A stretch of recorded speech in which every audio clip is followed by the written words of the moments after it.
Hello students, welcome back to our BNS lecture series जो judicial law classes लेके आए हैं आपके लिए, जहां हम डिस्कस करते हैं एट स्ट्रेच सारे लॉ के कॉन्सेप्ट्स एक एक करके एंड इसे हम समझने की कोशिश करते हैं।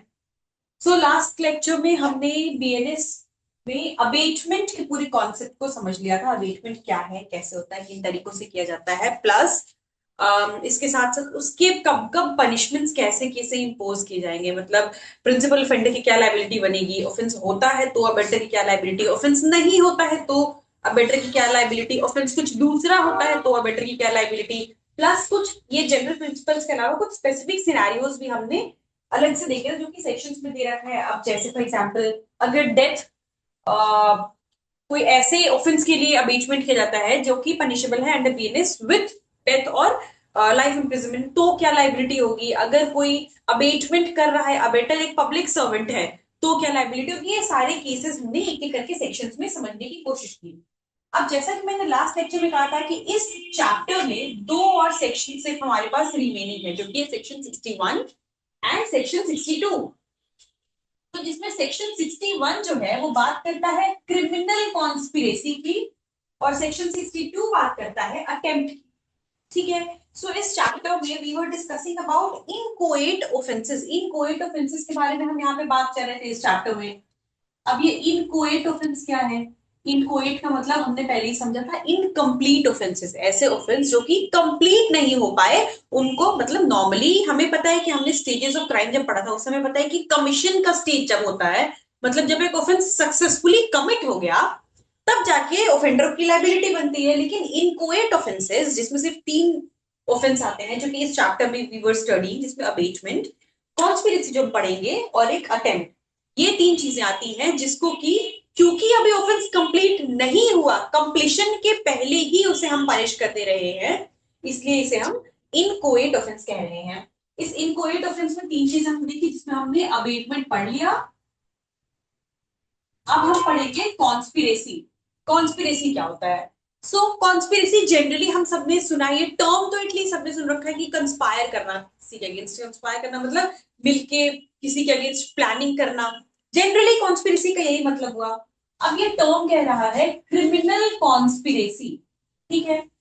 नाम से ही समझ में आ रहा है कि ये दो टर्म्स मिला के जब हम बात कर रहे हैं, मतलब कॉन्स्पिरेसी किसी क्रिमिनल एक्ट के बारे में, क्रिमिनल प्लस कॉन्स्पिरेसी। ठीक है। कॉन्स्पिरेसी तो हम कर रहे हैं लेकिन किस चीज के बारे में, किसी क्रिमिनल एक्ट के बारे में कर रहे हैं। ठीक है। अब क्रिमिनल क्या है। क्रिमिनल मतलब कोई भी ऐसी चीज हो सकती है जो कि बीएनएस मना करता है, फॉरबिडन है बीएनएस के अंदर कि भाई आप ऐसा नहीं कर सकते, आप वो कर रहे हो वो क्रिमिनल है, या कोई इलीगल एक्ट है, ये सारी चीजें हमें पता है कि भाई वो क्रिमिनल होगी। ठीक है। सो क्रिमिनल कॉन्स्पिरेसी जो कि आईपीसी में जो कॉन्सेप्ट है वो एज इट इज है, कॉन्सेप्ट कहीं चेंज नहीं हुआ है, लेकिन आईपीसी के अंदर सेक्शन 120 ए एंड 120 टी में दे रखा था।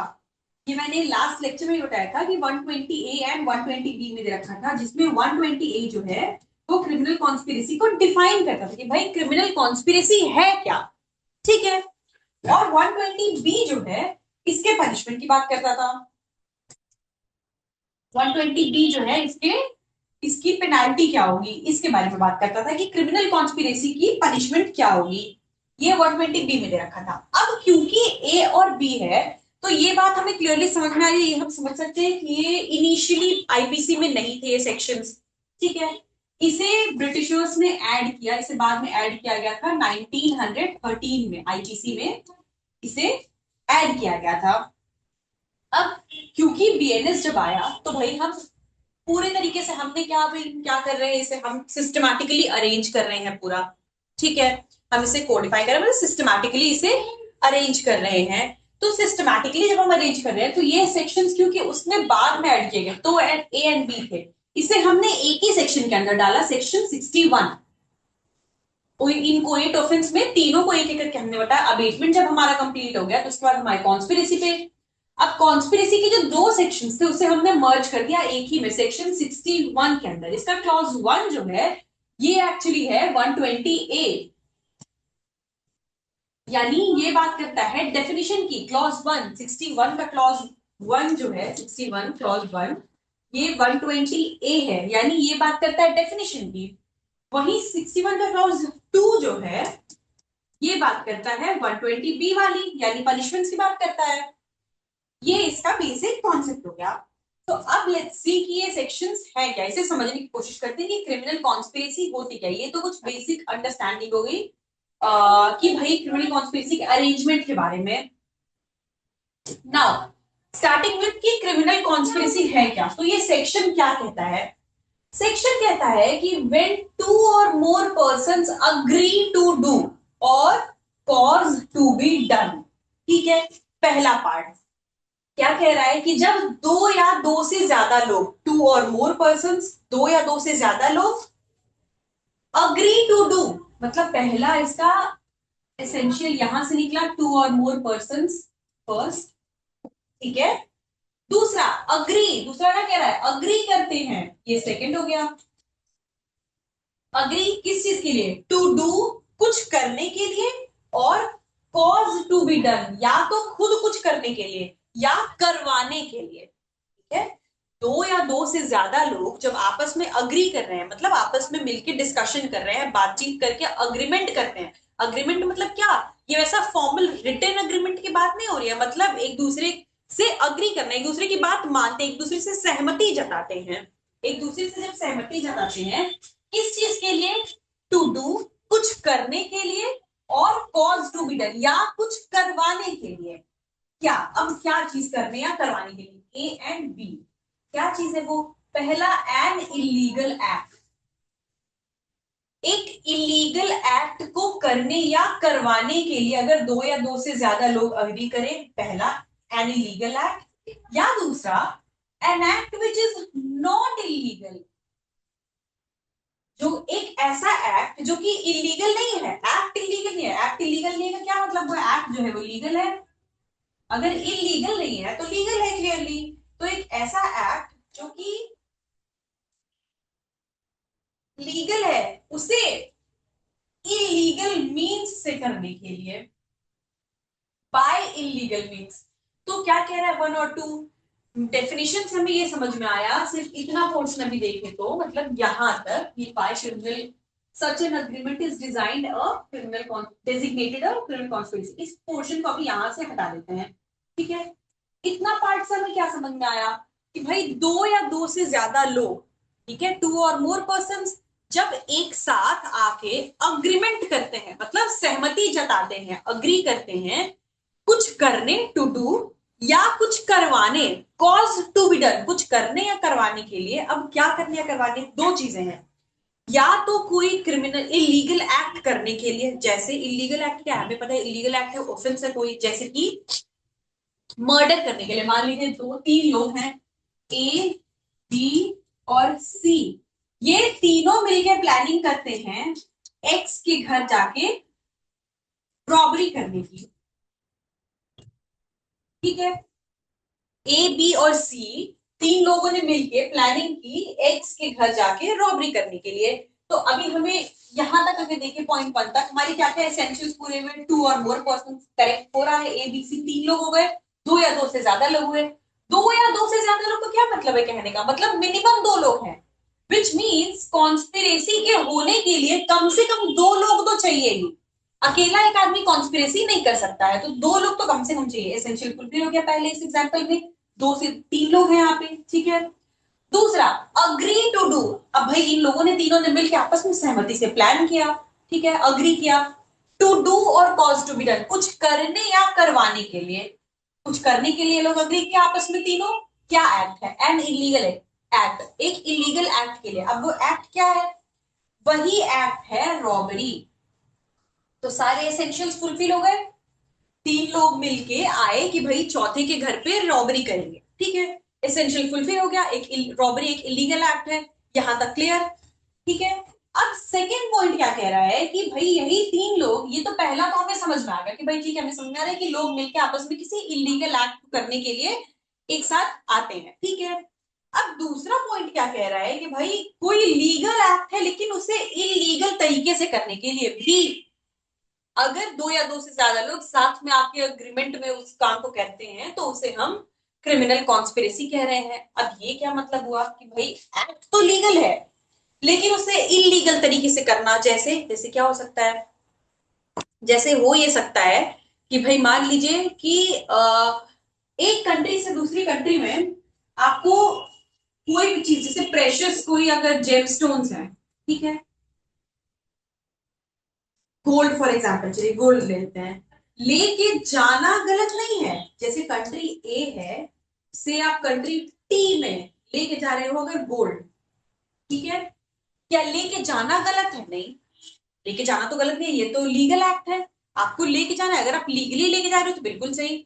लेके जाना एक कंट्री से दूसरी कंट्री में वो लीगल है, लेकिन इसी गोल्ड को अगर आप स्मगल करके लेके जा रहे हो, इसी गोल्ड को अगर आप एक कंट्री से दूसरी कंट्री में स्मगल करके पहुंचा रहे हो, तो ये क्या हो गया? पहुंचाना तो लीगल एक्ट है, लेकिन तरीका जो लिया, तरीका क्या किया आपने चूज, स्मगलिंग, वो इलीगल है। तो ये कहना चाह रहा है कि मान लीजिए तीन लोग मिलके या दो लोग मिलके, ए और एक्स, ठीक, दो लोग हैं, ए है और एक्स है, ये लोग क्या प्लान करते हैं कि भाई एक कंट्री में जिसमें रह रहे हैं वहां से स्मगल करके गोल्ड दूसरी कंट्री में लेके जाएंगे या पहुंचवाएंगे, ठीक है। तो अब लेके जाना, दो लोग हो गए, मिनिमम दो लोग, रिक्वायरमेंट पहले पूरी हो गई, टू और मोर कह रहा है तो दो लोग, ठीक है। अग्री टू डू, अग्री करते हैं, आपस में सहमति उनकी बनती है, टू डू कुछ करने के लिए, लेके जाना कुछ करने के लिए। और लीगल एक्ट, एक्ट क्या है, गोल्ड को लेके जाना, वो तो लीगल है, उसमें कुछ गलत नहीं, आप लेके कुछ भी आ जा सकते हो, ठीक है, लेके जाना चाहिए, उसमें नहीं दिक्कत है, लेकिन प्रॉब्लम कहाँ आती है,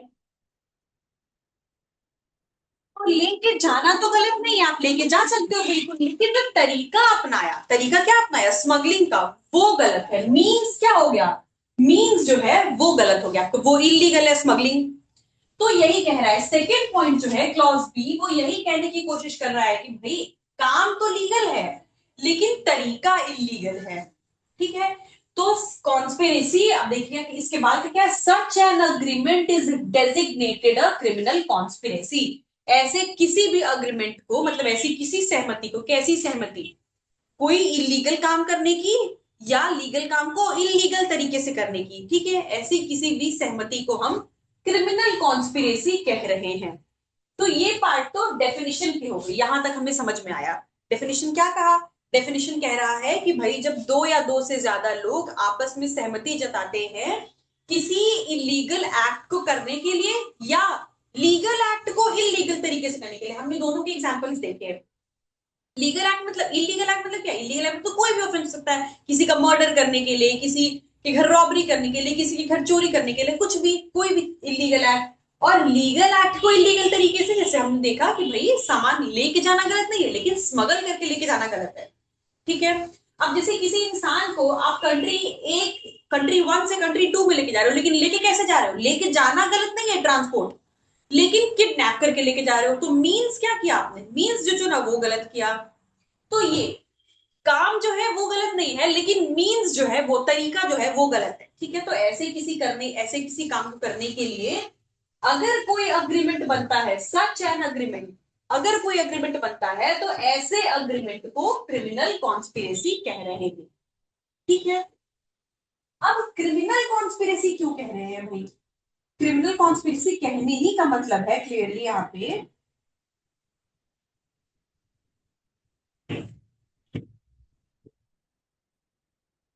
क्रिमिनल कॉन्स्पिरेसी जब हम कह रहे हैं, क्रिमिनल क्योंकि वर्ड इसके साथ ही जुड़ गया, तो क्लियरली ये बात हमें बहुत अंडरस्टूड है कि यहाँ पे इंटेंशन जो है, इंटेंशन क्या है, इंटेंशन ही गिल्टी है, मतलब मेंसरिया है, guilty mind mens rea, mens rea guilty mind है, मतलब ये क्योंकि कॉन्स्पिरेसी किसी क्रिमिनल एक्ट को करने के लिए ही है, तो यहाँ पे मेंसरिया प्रेजेंट है। अब यहां तक तो क्लियर हो गया ये पार्ट, ठीक है। अब देखिए अगला क्या कह रहा है, प्रोवाइडेड, प्रोवाइडेड, प्रोवाइडेड मतलब क्या, ये एक्सेप्शन हो गया, ठीक है, एक्सेप्शन, एक्सेप्शन क्या कह रहा है, नो अग्रीमेंट, मतलब ऐसा कोई भी agreement except an agreement to commit an offence shall amount to a criminal conspiracy. मतलब सारे, ऐसा नहीं है कि सारे अग्रीमेंट को हमने कह दिया क्रिमिनल कॉन्स्पिरेसी है, नहीं।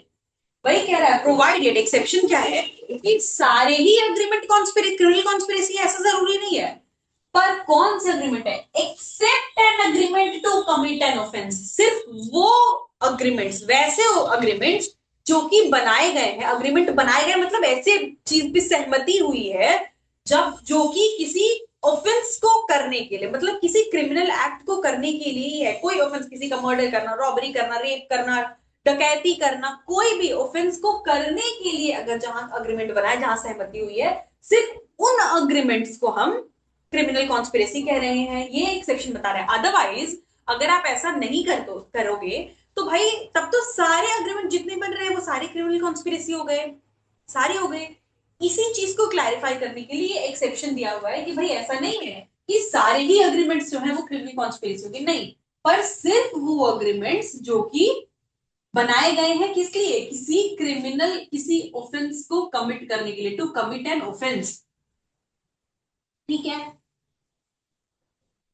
unless some act besides the agreement is done by one or more parties to such agreement in pursuance thereof। और मान लो कि अब यही तो बात, इस एक सेक्शन में भी इन्हीं दोनों बातों को घुमा के दिया है कि भाई सारे अग्रीमेंट, पहला पार्ट जो था कि सारे, ऐसा नहीं कि सारे अग्रीमेंट जो है वो क्रिमिनल कॉन्स्पिरेसी होगी, नहीं। वो होंगे जिसमें किसी ऑफेंस की बात की गई है, ठीक है। ऑफेंस वाला पार्ट मतलब पहला हो गया इलीगल एक्ट। दूसरा पार्ट क्या कह रहा है, दूसरा पार्ट कहता है कि इसके, अब इसके अलावा अदर देन दीज, ऐसे अग्रीमेंट जो कि किसी लॉफुल काम के लिए बनाए गए हैं, जैसे भाई हमने देखा कि सामान को एक कंट्री से दूसरे कंट्री में पहुंचाना लॉफुल एक्ट के लिए बनाए गए हैं, लेकिन उसको करने में साथ में कोई अनलॉफुल एक्ट भी होता है, ठीक है। आप लेके तो जा रहे हो, लेकिन कैसे लेके जा रहे हो, स्मगल करके, तो तरीका आपने गलत चुन लिया। उसको करने में जब कोई साथ में गलत काम भी करते हो तो उनको हम क्रिमिनल कॉन्स्पिरेसी,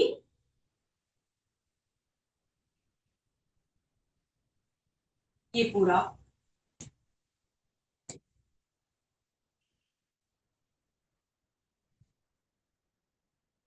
ये हो गया क्रिमिनल कॉन्स्पिरेसी, ठीक है।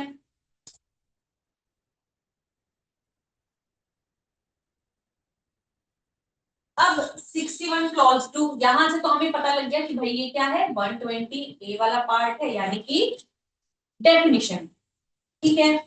यहाँ पे डेफिनेशन दे रखा है। सेकेंड पार्ट में आ जाते हैं। अब सेकेंड पार्ट क्या कह रहा है, सेकेंड पार्ट कह रहा है कि भाई whoever is a party to a criminal conspiracy, कोई भी इंसान जो कि क्रिमिनल कॉन्स्पिरेसी के ऑफेंस का पार्टी है, मतलब जिसने क्रिमिनल कॉन्स्पिरेसी किया है, ठीक है, उसके लिए क्या होगी, पनिशमेंट क्या होगी, देखिए। पहला क्लॉज ए, अगर जो कॉन्स्पिरेसी की गई है, ठीक है, जो कॉन्स्पिरेसी किस लिए की गई है, किसी न किसी ऑफेंस को करने के लिए, जैसे हम अबेटमेंट में देख रहे थे, अबेटमेंट किसी न किसी ऑफेंस को करने के लिए था, वैसे ही कॉन्स्पिरेसी किसी न किसी ऑफेंस को करने के लिए है। तो जो कॉन्स्पिरेसी की गई है, अगर वो ऐसे ऑफेंस की है जो ज्यादा सीरियस नेचर की थी, जैसे मतलब वो ऑफेंसेस जिनकी पनिशमेंट या तो डेथ है, या लाइफ इम्प्रिजनमेंट है, या रीग्रेस इम्प्रिजनमेंट है 2 साल से ज्यादा, मतलब ऐसे ऑफेंसेस के लिए कॉन्स्पिरेसी की गई है जिसकी पनिशमेंट ही, मतलब ऑफेंस की पनिशमेंट ही या तो डेथ पेनल्टी, या लाइफ इम्प्रिजनमेंट, या 2 साल से ज्यादा का रीग्रेस इम्प्रिजनमेंट, ठीक है। तो उस केस में क्या होगा, ये तो हमने ऑफेंस की बात करी। अब जो कॉन्स्पिरेटर है उसके लिए पनिशमेंट क्या होगी, तो उसकी कॉन्स्पिरेसी के लिए पनिशमेंट है same as if the person had abetted the offence. अब अबेटमेंट के लिए हमने क्या पढ़ा था, अबेटमेंट के लिए हमने पढ़ा था कि भाई अगर ज्यादा सीरियस नेचर के हैं, जैसे डेथ या लाइफ इम्प्रिजनमेंट ये सब होता है, ऑफेंस कमिट हुआ, तो फिर उसके लिए लाइबिलिटी क्या होती है, जो ऑफेंस का पनिशमेंट है वही सेम पनिशमेंट दी जाती है अबेटर को। वैसे ही सेम कह रहा है कि जैसे अबेटमेंट के लिए लाइबिलिटी होती है वैसे ही होगी लाइबिलिटी, मतलब क्या कि भाई वही सेम पनिशमेंट दी जाएगी अगर जो ऑफेंस है उसकी पनिशमेंट अगर 2 साल तक की लाइफ रिग्रेस इम्प्रिजनमेंट है, या लाइफ इम्प्रिजनमेंट है, या डेथ पेनल्टी है, तो जो कॉन्स्पिरेटर है उसको भी वही पनिशमेंट दी जाएगी। और इसका बी क्या कह रहा है क्लॉज, उसके अलावा ये तो ज्यादा सीरियस नेचर का हो गया, पहला क्लॉज बता दिया कि भाई वैसे ऑफेंसेस की कॉन्स्पिरेसी की गई है जो कि बीएनएस के अंडर पनिशेबल ही है, या तो लाइफ इंप्रिजनमेंट, 2 साल से ज्यादा का रिग्रेस इंप्रिजनमेंट या डेथ पेनाल्टी। तो कॉन्स्पिरेसी के लिए जो पनिशमेंट होगी वो भी वही होगी। अगर डेथ पेनाल्टी है तो डेथ पेनाल्टी, लाइफ इंप्रिजनमेंट तो लाइफ इंप्रिजनमेंट, मतलब जो पनिशमेंट अबेटर की होती या जो उस ऑफेंस के लिए पनिशमेंट है वही पनिशमेंट कॉन्स्पिरेटर के लिए होगी। ठीक है। अब इसका सेकेंड क्लॉज क्या कहता है कि भाई इनको छोड़ के, मतलब इनके अलावा ऐसे ऑफेंसेस जो कि डेथ, जो कि क्लॉज 1 में दिए गए हैं, क्लॉज ए में, जिनकी पनिशमेंट डेथ, लाइफ इंप्रिजनमेंट या 2 साल से ज्यादा का रिग्रेस इंप्रिजनमेंट है, ऐसे इन ऑफेंसेस इन ऑफेंसेस एक्सक्यूज मी इन ऑफेंसेस को छोड़ के इनके अलावा और बाकी कोई भी ऑफेंस होंगे, ठीक है, बाकी कोई भी ऑफेंस होंगे, all other offences not covered in part A, ठीक है, ऐसे बाकी इसके अलावा कोई भी ऑफेंस होंगे तो उनके लिए क्या पनिशमेंट है, उनकी कॉन्स्पिरेसी के लिए क्या पनिशमेंट है, इम्प्रिजनमेंट अप टू 6 मंथ्स और फाइन और बोथ। मतलब इस पूरे सेक्शन में हमने पूरी पूरी कॉन्स्पिरेसी के कॉन्सेप्ट को समझ लिया, बेसिकली प्रोविजन क्या है वो समझ लिया कि भाई पहले तो बताया कि कॉन्स्पिरेसी है क्या। कॉन्स्पिरेसी ये है कि भाई दो या दो से ज्यादा लोग साथ में अगर आते हैं किसी इलीगल एक्ट करने के लिए या लीगल एक्ट को इलीगल तरीके से करने के लिए, ठीक है, तो ऐसे किसी भी प्लानिंग को, ऐसे किसी भी अग्रीमेंट को हम कह रहे हैं क्रिमिनल कॉन्स्पिरेसी। ठीक है। अब दूसरा प्रोविजन क्या बता रहा है इसका, दूसरा sub clause two, subsection two again 2 clauses में डिवाइडेड है। तो पहला कहता है भाई पनिशमेंट क्या होगी, पनिशमेंट ज्यादा सीवियर नेचर के ऑफेंस की अगर कॉन्स्पिरेसी की गई है, मतलब ऐसे ऑफेंसेस जो कि मतलब किसी को मारने के लिए, किसी का रेप करने के लिए, डकैती कमिट करने के लिए, ये सारी चीजें करने के लिए अगर मतलब ऐसे ऑफेंस की कॉन्स्पिरेसी की गई है जो कि जिनकी पनिशमेंट अंडर बीएनएस या तो डेथ है या लाइफ इंप्रिजनमेंट है या 2 साल से ज्यादा रिग्रेस इंप्रिजनमेंट, ठीक है, तो उसके लिए कॉन्स्पिरेसी की पनिशमेंट भी उतनी ही हो जाएगी। ये क्लॉज ए बता रहा है। उसके बाद बी कहता है कि इनके अलावा, मतलब क्लॉज ए में जितने ऑफेंसेस आ गए इनके अलावा जो बचे रिमेनिंग जितने ऑफेंसेस है, इन सब के लिए 6 महीने तक की इंप्रिजनमेंट, फाइन या दोनों, ये कॉन्स्पिरेसी के लिए पनिशमेंट होगी। ठीक है। अब इससे पहले कि हम 62 पे जाए, 62 बात करता है अटेम्प्ट की। यहां पहुंचने के पहले कॉन्स्पिरेसी के कॉन्सेप्ट को अब हम डिटेल में समझने की कोशिश करेंगे। इसको सबसे पहले की इंग्रेडिएंट्स क्या है, मतलब एसेंशियल्स क्या है इसके, तो हमने सबसे पहले देखा, सबसे पहले तो होता है कि 2 और मोर पीपल, ठीक है, एटलीस्ट 2 पीपल, पहली चीज। हमने देखा डेफिनेशन में कि सबसे पहले कम से कम 2 लोग होने चाहिए, ठीक है। उनकी मीटिंग ऑफ माइंड्स हमने अग्रीमेंट में पढ़ा था, अग्रीमेंट का क्या मतलब है, मीटिंग ऑफ माइंड्स मतलब सहमति बनना किसी एक चीज के बारे में। सेकेंड, 2 या 2 से ज्यादा लोग किसी बात के लिए अग्री करते हैं, ठीक है, अग्रीमेंट किस चीज के लिए, इलीगल ऑब्जेक्टिव, ऑब्जेक्टिव उनका क्या है, ऑब्जेक्टिव इलीगल है, मतलब ये 2 तरीके से, कैसे, जो कि या तो जो एक्ट है वही अपने आप में एक क्राइम है, इलीगल एक्ट लिखा हुआ है, या गोल लीगल है लेकिन जो तरीका है मतलब मेथड इज इलीगल, ठीक है, जैसे हमने स्मगलिंग का देखा वो। तो ये इसके एसेंशियल्स हो गए। क्या क्या एसेंशियल्स हो गए, के अलावा, इनके अलावा एक और एसेंशियल होगा, तो इसको 4, जो कि है मेंसरिया, मेंसरिया यानी गिल्टी माइंड, बहुत ही एसेंशियल है।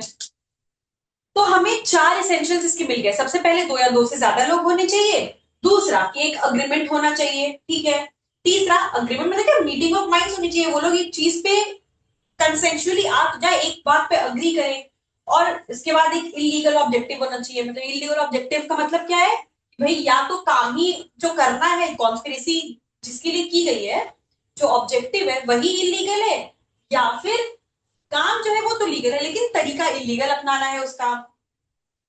और लास्ट जो है वेरी वेरी इंपॉर्टेंट, मेंस लिया, गिल्टी माइंड होना चाहिए पूरा करने के लिए। क्योंकि अब देखिए जब हम आगे देखेंगे समझने के लिए, एक कॉन्सेप्ट हम समझ सकते हैं कि भाई जो क्रिमिनल कॉन्स्पिरेसी है, ठीक है, हम क्या कह रहे हैं कि अग्रीमेंट हो रहा है एक ऑफेंस को करने के लिए या किसी काम को इलीगल तरीके से करने के लिए, एक अग्रीमेंट है ये, ठीक है। अब अग्रीमेंट को आप, इसमें कहीं एक्ट की बात की नहीं है कि एक्ट होगा कि या नहीं होगा, इसकी बात नहीं की गई है, कह रहा है सिर्फ अग्रीमेंट तक की बात कर रहा है। तो हम इसे प्रूफ कैसे करेंगे कोर्ट में? प्रूफ कैसे किया जाएगा भाई? क्योंकि बात तो सिर्फ अग्रीमेंट की कर रहा है, तो कुछ चीजें, कुछ कॉन्सेप्ट इसके लिए समझना बहुत जरूरी है।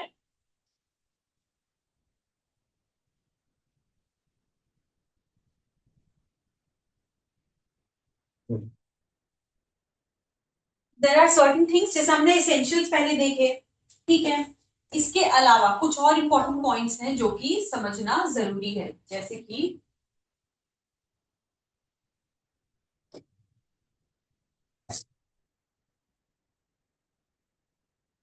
नेचर, ठीक है। कॉन्स्पिरेसी का नेचर क्या होता है? कॉन्स्पिरेसी का नेचर कहने का मतलब किस तरीके का ऑफेंस है, ठीक है। तो पहला पहला तो बहुत बार हम समझ चुके हैं अभी तक, इनकोएट ऑफेंस की कैटेगरी में आता है, इनकम्प्लीट ऑफेंस। क्यों? क्योंकि ऑफेंस होने से पहले ही हमने, भाई अभी प्लानिंग हुई है, प्लानिंग वाला स्टेज है, उस पे ही हमने क्या किया भाई, लायबल बना दिया। जबकि हम पहले क्या कह रहे हैं, हमने कहा कि सिर्फ मेंसरिया, सिर्फ मेंसरिया होना कोई लाइबिलिटी नहीं है, ठीक है। हमने सबसे पहले यही कहा था भाई कि मेंसरिया, एक्टिव सीरियस अगर है, सिर्फ मेंसरिया नहीं है, तो भले वो एक्सेप्शन में फॉल कर रहा है, लेकिन सिर्फ मेंसरिया है तो उसकी कोई लाइबिलिटी नहीं बनती है, ठीक है। जनरल रूल ये है। तो ये तो इसका कॉन्ट्ररी हो गया, ये तो उसका बिल्कुल कॉन्ट्ररी हो गया। हमने क्या किया, मेंसरिया वाले स्टेज पे ही लाइबिल बना दिया। ऐसा क्यों है? The logic behind this is a very simple thing. एक कॉमन अंडरस्टैंडिंग की बात है कि भाई लॉ ये मान के चलता है कि एक अकेला इंसान, ठीक है, एक अकेला इंसान हो सकता है कोई ऑफेंस करने के पहले एक बार सोचे, डरे थोड़ा कि इससे क्या पता मेरे ऊपर क्या लाइबिलिटी आएगी, मैं गलत कर रहा हूं सही कर रहा हूं, एक बार इसके लिए डरे। लेकिन वही जब साथ में दो या तीन लोग मिल जाते हैं तो उसे मिल जाती है हिम्मत, इनकरेजमेंट उस ऑफेंस को करने के लिए। दो या तीन लोग मिल गए तो आ गई हिम्मत, भाई मिलके कि नहीं नहीं कर लेंगे कर लेंगे, कुछ नहीं होता कुछ नहीं होता भाई कर लेंगे, हिम्मत आ गई। इसीलिए यहाँ पे ये जनरल रूल कि मेंसरिया सिर्फ अकेले पनिशेबल नहीं है, इसका कॉन्ट्ररी है ये। और ये लॉजिक क्या है इसके पीछे, यही है कि भाई दो तीन लोग साथ में मिलकर कर रहे हैं तो एनकरेजमेंट से ऑफेंस के होने की चांसेस बहुत ज्यादा बढ़ जाती हैं, ऑफेंस कंप्लीट होगा इसके चांसेस बहुत ज्यादा बढ़ जाते हैं, इसलिए इसको मेंस रिया वाले स्टेज पे ही पनिशेबल बना दिया। तो भाई पहले तो हमें समझ में आ गया पहला नेचर क्या है, इनकोएट ऑफेंस। दूसरा, दूसरा क्या है, सब्सटैंटिव ऑफेंस। सब्सटैंटिव का क्या मतलब है? जैसे कि थोड़ा थोड़ा जब आप इसका कॉन्सेप्ट देखोगे कि दो या दो से ज्यादा लोग किसी ऑफेंस को करने के लिए अग्रीमेंट कर रहे हैं, कुछ हद तक ये कॉन्सेप्ट हमें, हमने पहले जो पढ़ा है, if you all remember section 3 clause 5, sub clause 5, section 3 sub clause 5, उसमें हमने पढ़ा था common intention, doctrine of common intention, doctrine of joint liability.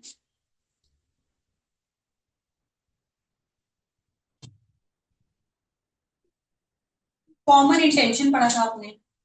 अब कॉमन इंटेंशन क्या था?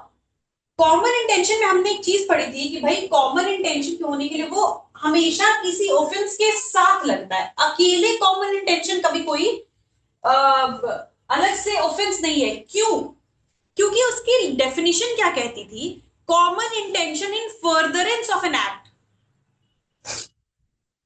इन फर्दरेंस ऑफ कह रहा था कि एक एक्ट जो कि common, act in furtherance of common intention, sorry, act in furtherance of common intention ये था कि भाई कॉमन इंटेंशन के फर्दरेंस में, उसके तहत प्लानिंग के बाद उसके फर्दर में जाके एक एक्ट हुआ है, ठीक है। तो हम पनिशमेंट किस चीज के लिए लगाते हैं, सिर्फ कॉमन इंटेंशन अकेले पनिशेबल नहीं था, पनिशेबल तो वो ऑफेंस था जो किया गया, यानी थेफ्ट किया गया। अब अगर तीन लोग मिलकर चोरी कर रहे हैं तो पनिशेबल थेफ्ट है, पनिशमेंट थेफ्ट की दी जाएगी। लेकिन क्योंकि प्लानिंग साथ में की है तो 3 क्लॉज 5 सब ये भी लग जाएगा कॉमन इंटेंशन। तो उस सेक्शन में भी हम सिर्फ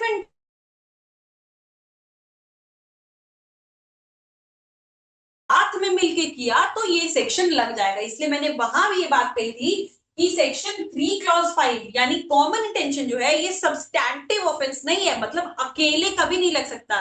यानी किसी भी इंसान को अकेले, जैसे मैंने ये एग्जांपल दिया, ए बी सी 3 लोग हैं, तीनों ने मिलकर थेफ्ट किया, ठीक है, तो हम सिर्फ तीन पे, मान लीजिए ए पे या बी पे, किसी एक पे भी सिर्फ कॉमन इंटेंशन के लिए लाइबिलिटी नहीं लगा सकते। ऐसा नहीं कह सकते कि ए इज लायबल अंडर 3 क्लॉज 5, नहीं, सिर्फ इसके लिए सब्सटैंटिव ऑफेंस है ही नहीं। ये कहाँ यूज होता है, ये एविडेंस में यूज किया जाता है। कॉमन इंटेंशन ज्यादातर एविडेंस में यूज किया जाता है कि भाई देखिए साथ में इन लोगों ने प्लानिंग करी थी, इसका ये प्रूफ भी है, ये प्रूफ करने के लिए, तो ये अलग से ऑफेंस नहीं है। लेकिन कॉन्ट्ररी टू दैट, अगेन उस प्रिंसिपल से भी कॉन्ट्ररी, क्रिमिनल कॉन्स्पिरेसी जो है इसको अलग से एक ऑफेंस बनाया गया है। उसमें भी प्लानिंग है, यहां भी प्लानिंग है, लेकिन वहां पे प्लानिंग के बाद एक्ट हो रहा है तो पनिशेबल है। सिर्फ इंटेंशन है, वहां पे वही प्रिंसिपल आता है जो मैंने अभी बताया कि सिर्फ मेंसरिया है तो पनिशेबल नहीं है, सिर्फ मेंसरिया हो ही नहीं सकता।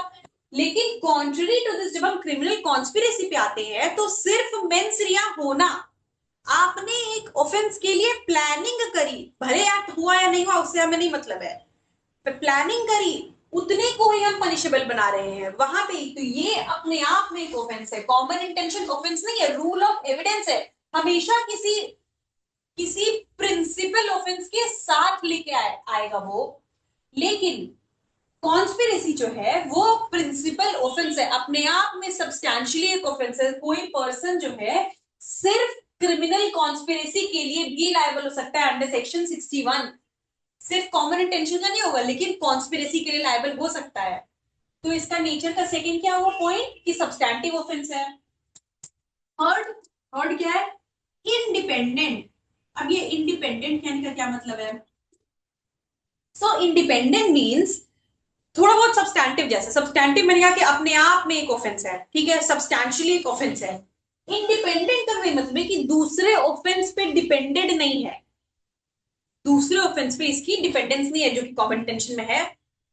अब इस पूरे नेचर से कहीं ना कहीं आप थोड़ा बहुत कॉमन इंटेंशन में और क्रिमिनल कॉन्स्पिरेसी में डिस्टिंग्विश कर पाओगे, जो कि हम आगे अलग से भी पढ़ेंगे, क्योंकि बहुत कंफ्यूजिंग है। उसमें भी वही हम वही देख रहे हैं ना, हमने वहां भी प्लानिंग हुई, ठीक है, हम कह रहे हैं कि आप प्लानिंग कर रहे हो और प्लानिंग के बाद कोई एक्ट कर रहे हो तो आपको पनिशमेंट दे रहे हैं। यहाँ पे हम कह रहे हैं यहाँ पे प्लानिंग कर रहे हो, प्लानिंग को हम पनिशमेंट दे रहे हैं, तो प्लानिंग यहाँ भी है, प्लानिंग वहां भी है। अंतर क्या हुआ, अंतर ये हुआ कि कॉमन इंटेंशन में जरूरी ये है कि प्लानिंग के बाद एक एक्ट हो, वहां डेफिनेशन ही कहती है उस सेक्शन में ही, an act in furtherance of common intention. तो एक्ट को पनिशेबल किया गया है, सिर्फ इंटेंशन को नहीं। कॉन्ट्ररी टू दैट, यहां पे सिर्फ अग्रीमेंट को, सिर्फ इंटेंशन को ही पनिशेबल बनाया गया। इसको दूसरे एक्ट से इंडिपेंडेंट है, उससे कोई मतलब नहीं, चाहे एक्ट हुआ हो या ना हुआ हो, जिस एक्ट के लिए कॉन्स्पिरेसी की गई भले वो ना हो, रिगार्डलेस ऑफ दैट ये इंडिपेंडेंट ऑफेंस है, अपने आप में लाइबिलिटी कॉन्स्पिरेटर की फिर भी बनेगी। जैसा कि हम अबेटमेंट में देख रहे थे, चाहे ऑफेंस जिसके लिए अबेट किया गया वो ना हो, अबेटर की लाइबिलिटी फिर भी बन रही थी, बिल्कुल वैसे ही कॉन्स्पायरेटर की लाइबिलिटी फिर भी बनेगी, regardless whether the offence has been committed और नॉट। तो ये एक सब्सटैंटिव और इंडिपेंडेंट ऑफेंस है। और लास्ट होता है कंटिन्यूइंग। अब ये कंटिन्यूइंग का क्या मतलब, ये तो समझ में आ गया, इनकोएट क्या है, सब्सटैंटिव क्या है, इंडिपेंडेंट क्या है, ये भी समझ में आ गया। अब ये कंटिन्यूइंग क्या है, कंटिन्यूइंग का ये मतलब है कि भाई लॉ हमारा जनरली ये मान के चलता है कि क्योंकि हम इस ऑफेंस में किस चीज की बात करें अग्रीमेंट की, बात कर रहे हैं प्लानिंग की, इंटेंशन की, ठीक है, तो लॉ ये मान के चलता है, एक बेसिक प्रिजम्पशन है कि भाई ऐसा जरूरी थोड़ा है कि आप एक बार बैठे एक ही बार में सारा कुछ प्लानिंग कर लिया। भाई अगर मान लो 15 दिन बाद कहीं पे आपने डिसाइड किया कि आपको करना है बैंक रॉबरी करनी है, बैंक डकैती करनी है, ठीक है, अब ऐसा थोड़े कि आज बैठे यहाँ पे आज के आज पूरी प्लानिंग कर ली, नहीं, आप 20 बार बैठोगे, पहले ये डिसाइड करोगे, फिर वो डिसाइड करोगे, फिर वो डिसाइड करोगे, फिर उसके लिए चीजें करोगे, तो ये सब कुछ मिला के, क्योंकि एक बार में नहीं, ये लगातार जब तक ऑफेंस हो नहीं जाता है कंप्लीटली, तब तक कुछ ना कुछ होते रहती है प्लानिंग, उसमें ये रह गया, उसको करना है, वो सारी चीजें, तो तब तक ऑफेंस होते रहता है, एक बार में होता है, इसलिए कंटिन्यूइंग। ऑफेंस के कमीशन तक, जब तक वो हो नहीं जाता है, ये होते रहता है, इसलिए कंटिन्यूइंग नेचर का है। So if we talk about criminal conspiracy, अपने आप में एक क्वेश्चन है, अपने आप में एक कॉन्सेप्ट है, एक टॉपिक है पूरा लॉन्ग आंसर फॉर्मेट के लिए। सो जब हम कॉन्स्पिरेसी की बात करते हैं, हमें डेफिनेशन समझ में आ गया, अभी तक हमने क्या क्या चीजें समझ ली, डेफिनेशन क्या है, एसेंशियल्स क्या है इसके। Third, if we talk about the nature of criminal conspiracy, हमें ये भी समझ में आया नेचर में क्या है। पहला तो भाई अब तक हमने कई बार डिस्कस किया, इनकोएट ऑफेंस है, ठीक है, इनकम्प्लीट ऑफेंस कैटेगरी में फॉल करता है, क्यों है ये भी हमने समझ लिया। Then we have substantive offence and independent offence. Substantive क्यों है, इंडिपेंडेंट क्यों है, ये भी हमने कॉमन इंटेंशन से कंपेयर करके इसे समझ लिया। और लास्ट आता है कंटिन्यूइंग की, कंटिन्यूइंग नेचर का ये क्यों है, ठीक है। ये हुई इसके नेचर की बात। अब आ जाते हैं भाई,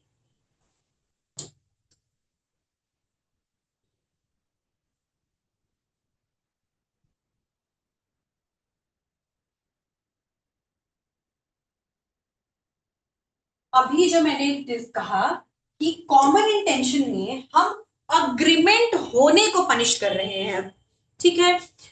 यहाँ पे मेंसरिया है, मेंसरिया क्या है, ऑफेंस होने का, क्योंकि सिर्फ मेंसरिया है तो रिगार्डलेस चाहे ऑफेंस हो या ना, हम पनिश किस चीज को कर रहे हैं, हम पनिश कर रहे हैं अग्रीमेंट को।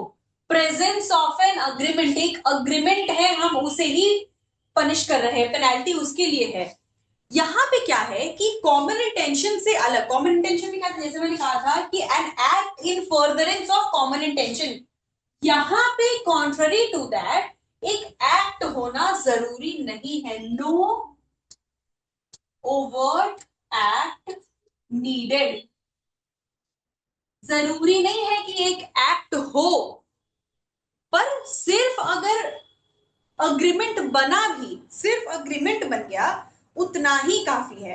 अग्रीमेंट, ओवर्ट एक्ट की जरूरत कहां पड़ेगी, देखिए जैसे इसको दो कैटेगरी में बांट रखा है 61 को, कि पहला तो इलीगल एक्ट करने के लिए अग्रीमेंट बनना, दूसरा लीगल एक्ट को इलीगल तरीके से करने के लिए, दो कंडीशंस दे रखे हैं। तो जब हम पहले की बात करते हैं क्लॉज ए, इलीगल एक्ट के लिए अगर दो या दो से ज्यादा लोगों का अग्रीमेंट बना, मतलब किसी इलीगल एक्ट करने के लिए कॉन्स्पिरेसी हुई है, तो इस सिनेरियो में मतलब अगर कोई किसी का मर्डर करने के लिए, ठीक है, किसी का मर्डर करने के लिए अगर मर्डर इलीगल एक्ट है, कॉन्स्पिरेसी हुई है, वहां पे ओवर्ट एक्ट, ओवर्ट एक्ट मतलब एक फिजिकल एक्ट, उसके बाद एक फिजिकल एक्ट होना जरूरी नहीं है। In order to punish the conspirator, जो कंस्पायर करे वो कॉन्स्पायरेटर, जैसे अबेट करने वाला अबेटर, जो कॉन्स्पिरेसी कर रहा है वो conspirator. So in order to punish the conspirator सिर्फ इतना ही काफी है कि एक अग्रीमेंट था, एन अग्रीमेंट एग्जिस्टेड, ठीक है, एक अग्रीमेंट था, इतना ही काफी है। नो ओवर्ट एक्ट नीडेड, किस केस में, क्लॉज 1 में, ए में, 61(1) के क्लॉज ए में, यहाँ पे, ठीक है। अब अगर कोई एक्ट नहीं है, एक्ट नहीं है तो भैया प्रूफ कैसे करेंगे, एक्ट तो है नहीं, कुछ हुआ नहीं, कॉमन इंटेंशन जैसे मैंने कहा, हम एक्ट को पनिश कर रहे हैं, भाई मर्डर हो गया, ठीक है, हो गया तो भाई आप मर्डर के साथ आप कॉमन इंटेंशन लगा के भाई ये चार लोग थे, ये चारों लोग शामिल थे, अलग अलग रोल थे सबके, सबने मिलकर किया, ठीक है, वो तो हमने पनिश कर दिया। अब यहाँ पे कोई एक्ट तो हो ही नहीं रहा है, जब एक्ट ही नहीं होगा, अगर हम कह रहे हैं कि इलीगल एक्ट को करने के लिए कोई अग्रीमेंट बनता है, तो सिर्फ अग्रीमेंट होना ही सफिशिएंट है कॉन्स्पायरेटर को लायबल बनाने के लिए, कोई एक्ट नीडेड नहीं है। तो जब एक्ट नीडेड नहीं है तो फिर पनिशमेंट कैसे प्रूफ करेगा, तो उसकी लाइबिलिटी कैसे लगेगी, प्रूफ कैसे करेगी कि ये इन्वॉल्व था। ये इसलिए कहते हैं कि कॉन्स्पिरेसी के केस में, क्योंकि जरूरी नहीं है कि ओवरटैक्ट हो भी सकता है, नहीं भी, जैसे कि 1A के केस में हम देख रहे हैं ओवरटैक्ट जरूरी नहीं है, तो अगर नहीं होता है तो कॉन्स्पिरेसी के केस में क्या होता है कि डायरेक्ट ऑफेंसेस मिलना बहुत मुश्किल है। जहां फिजिकल एक्ट कोई होती है वहां पे अच्छा जैसे मर्डर हो गया अगर, तो आपको वहां पे हो सकता है ब्लड स्टेन्स मिल जाए, या डीएनए सैंपल्स मिल जाए, या वेपन मिल जाए, या कोई भी चीज और मिल जाए, ठीक है, ये पॉसिबिलिटी है, या फुट स्टेप्स मिल जाए, कुछ भी कोई ऐसी पॉसिबिलिटी है। लेकिन जब एक्ट ही नहीं हुआ तो कैसे प्रूफ करेंगे, तो इसलिए ऐसा कहते हैं कि भाई कॉन्स्पिरेसी के केस में कोई डायरेक्ट एविडेंस मिलना बहुत मुश्किल होता है, it is very very difficult to find a direct evidence proving कि भैया कॉन्स्पिरेसी थी। तो होता क्या है, नॉर्मली सर्कमस्टेंशियल एविडेंसेस से कोर्ट उस पर रिलाई करता है, क्योंकि डायरेक्ट एविडेंस है नहीं, तो भाई मान सकते हैं कि सिचुएशंस को देखते हुए ऐसा लगता है, तो सर्कमस्टेंशियल एविडेंस पे रिलाई करता है। लेकिन contrary to this, clause B की जब बात करते हैं, क्लॉज बी क्या कह रहा है, लीगल एक्ट इलीगल तरीके से। इस केस में, क्लॉज बी के केस में, यहां पे act needed, overt act needed. यहां पे क्या है, यहां पे एक्ट होने की जरूरत है। यहाँ पे एक्ट नहीं होगा तो आप प्रूव ही नहीं कर पाओगे, बिकॉज अब जैसे मान लीजिए अग्रीमेंट किस चीज का है, अग्रीमेंट तो भाई हुआ है, उनके बीच में बात हुई है किस चीज के, सामान को एक कंट्री से दूसरी कंट्री लेके जाने की, जो कि गलत नहीं है। इस चीज को प्रूफ कभी नहीं किया जा सकता कि यहाँ कॉन्स्पिरेसी थी, तब तक कब, जब अगर जब तक स्मगल करके लेके नहीं गया जाया गया हो। अब अगर जब स्मगल करके लेके गए, ये एक्ट हुआ स्मगलिंग का, तो इसके एविडेंसेस के बेसिस पे फिर प्रूफ किया जा सकता है। इसीलिए ये जो दो क्लॉजेस हैं, इसमें दोनों में अलग अलग है, फिजिकल एक्ट की जो रिक्वायरमेंट है वो अलग अलग है। क्लॉज ए बात कहता है कि भाई जरूरी नहीं है कि इसके लिए कोई physical act हो, mere existence of a contract, mere existence of an agreement, sorry not contract, of an agreement to do an illegal act is sufficient to make the conspirator liable, ठीक है। लेकिन contrary to this, जब हम clause B की बात करते हैं, यहां पे क्लॉज बी में एक ओवर्ट एक्ट, एक फिजिकल एक्ट नीडेड है, रिक्वायर्ड है। इस एक्ट के बेसिस पे ही कॉन्स्पायरेटर की लाइबिलिटी डिसाइड होती है।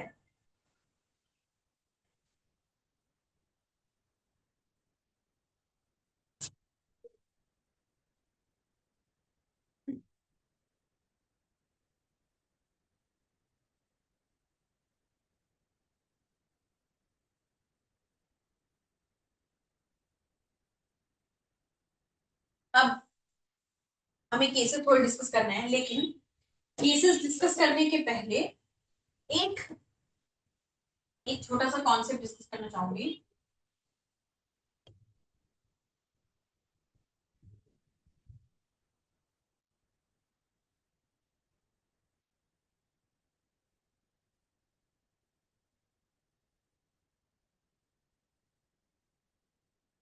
क्लियर, यहाँ तक अभी तक तो एक छोटा सा कॉन्सेप्ट है, क्योंकि क्रिमिनल कॉन्स्पिरेसी जो है वो बहुत ऑफेंसेस से सिमिलर दिखता है। जैसे कि मैंने जब इसके नेचर को समझाया तो मैंने कॉमन इंटेंशन का सहारा लिया, कॉन्स्पिरेसी, क्रिमिनल कॉन्स्पिरेसी कर दीजिए वर्सेस कॉमन इंटेंशन से पहले, ठीक है। तो अगर ये हम बात करें criminal conspiracy versus common intention, तो भाई यहाँ पे कुछ डिफरेंसेस हैं। अब वो डिफरेंस क्या है,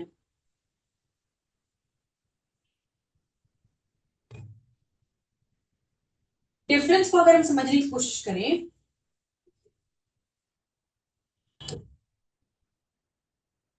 and this is very important for understanding the basic concept कि डिफरेंस क्या है क्रिमिनल कॉन्स्पिरेसी और कॉमन इंटेंशन के बीच। पहला,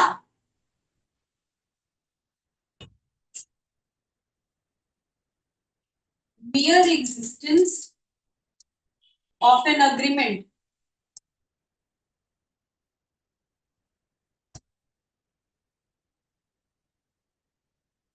is sufficient,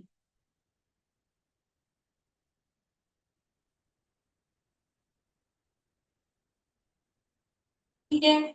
यहाँ पे क्या है, कॉमन कॉन्स्पिरेसी में क्या है कि भाई सिर्फ अग्रीमेंट है, उतना ही काफी है, अग्रीमेंट हो गया। लेकिन इसके लिए N act in furtherance of common intention is required. मतलब यहाँ पे क्या है, एक्ट होना जरूरी नहीं है कॉन्स्पिरेसी के लिए, लेकिन कॉमन इंटेंशन के लिए अग्रीमेंट प्लस एक्ट दोनों चाहिए। इसके लिए सिर्फ एक्ट ना भी हो तो भी चलेगा, ठीक है। कॉमन इंटेंशन क्या है, अपने आप में एक ऑफेंस नहीं है, not a substantive offence, but क्या है, रूल ऑफ एविडेंस। लेकिन कॉन्स्पिरेसी अपने आप में ही एक ऑफेंस है। इसके बाद एक तीसरा जो कि बहुत इंपॉर्टेंट डिस्टिंक्शन है वो ये कि कॉमन इंटेंशन में सारी पार्टीज मतलब वो सारे लोग जो कि प्लानिंग में इन्वॉल्व थे, कॉमन इंटेंशन में इन्वॉल्व है, वो सारे लोगों का एक्टिव पार्टिसिपेशन जरूरी होता है। अब what is meant by active participation, हमने इसे डिस्कस किया था while discussing common intention. Active participation का ये बिल्कुल भी मतलब नहीं होता कि सारे लोग उस जगह मौजूद हो जहां ऑफेंस हो रहा है, नहीं, ऐसा नहीं है। अगर एक्स के घर पे रॉबरी हो रही है तो ए बी सी डी चारों वहीं मौजूद हो, ये जरूरी नहीं है। चारों एक ही काम कर रहे हो मिलके उसका मर्डर करो, रॉबरी करो, यही जरूरी नहीं है। अलग अलग जगह से भी जब अगर अपना अपना रोल्स एक्टिवली निभा रहे हैं तो उसे हम एक्टिव पार्टिसिपेशन कहते हैं। एक्टिव पार्टिसिपेशन मतलब अपने अपने रोल्स को सिर्फ एक्टिवली निभाना, ठीक है। तो कॉमन इंटेंशन होने के लिए एक्टिव पार्टिसिपेशन बहुत जरूरी है। अनलाइक कॉन्स्पिरेसी, क्रिमिनल कॉन्स्पिरेसी, इसमें एक्टिव पार्टिसिपेशन की कोई रिक्वायरमेंट नहीं है। Mayor existence of an agreement, mere existence of an agreement to do an illegal act or illegal act by illegal means is sufficient to render the conspirator liable। इतना काफी है, एक agreement था, बस उसी के बेसिस पे पनिशमेंट मिल सकती है। ये इनके बीच का डिस्टिंक्शन। अब एक और डिस्टिंक्शन है that we need to understand. ये तो हो गया अभी तक, क्योंकि हमने इसका नेचर को बहुत डिटेल में समझा तो कॉमन इंटेंशन और कॉन्स्पिरेसी तो क्लियर हो गया। But there is one more thing जो समझने की जरूरत है। जैसे जब हम डिस्कस कर रहे थे अबेटमेंट, अबेटमेंट की डेफिनेशन,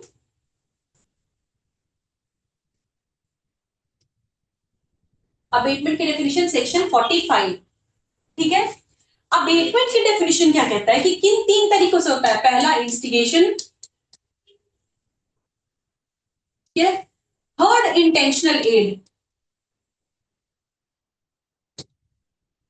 सेकंड क्या कह रहा है, engages with one or more other person, एक या एक से ज्यादा लोगों के साथ एंगेज होना, किस चीज में, इन एनी कॉन्स्पिरेसी, किसी कॉन्स्पिरेसी में, for the doing of that thing if the act or illegal omission takes place in pursuit of that conspiracy and not the doing of that thing।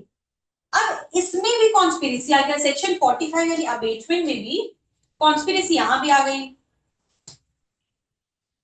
Section 48 ने भी कहा कि भाई abetment तीन तरीके से हो रहा है, या तो इंस्टिगेट कर दिया किसी को, ठीक है, एनकरेज किया, प्रोवोक किया, जो भी इंस्टिगेट करके, या दूसरा, या पहले तीसरा करते हैं। तीसरा, अगर आप उसको मदद पहुंचा रहे हो तो अबेटमेंट कहेंगे, ठीक है। मदद मतलब सिर्फ सामान पहुंचाना नहीं, टूल्स या इक्विपमेंट्स या टेक्नोलॉजी ही को ही नहीं कह रहे हैं हम, कंसीलमेंट को भी कह रहे हैं।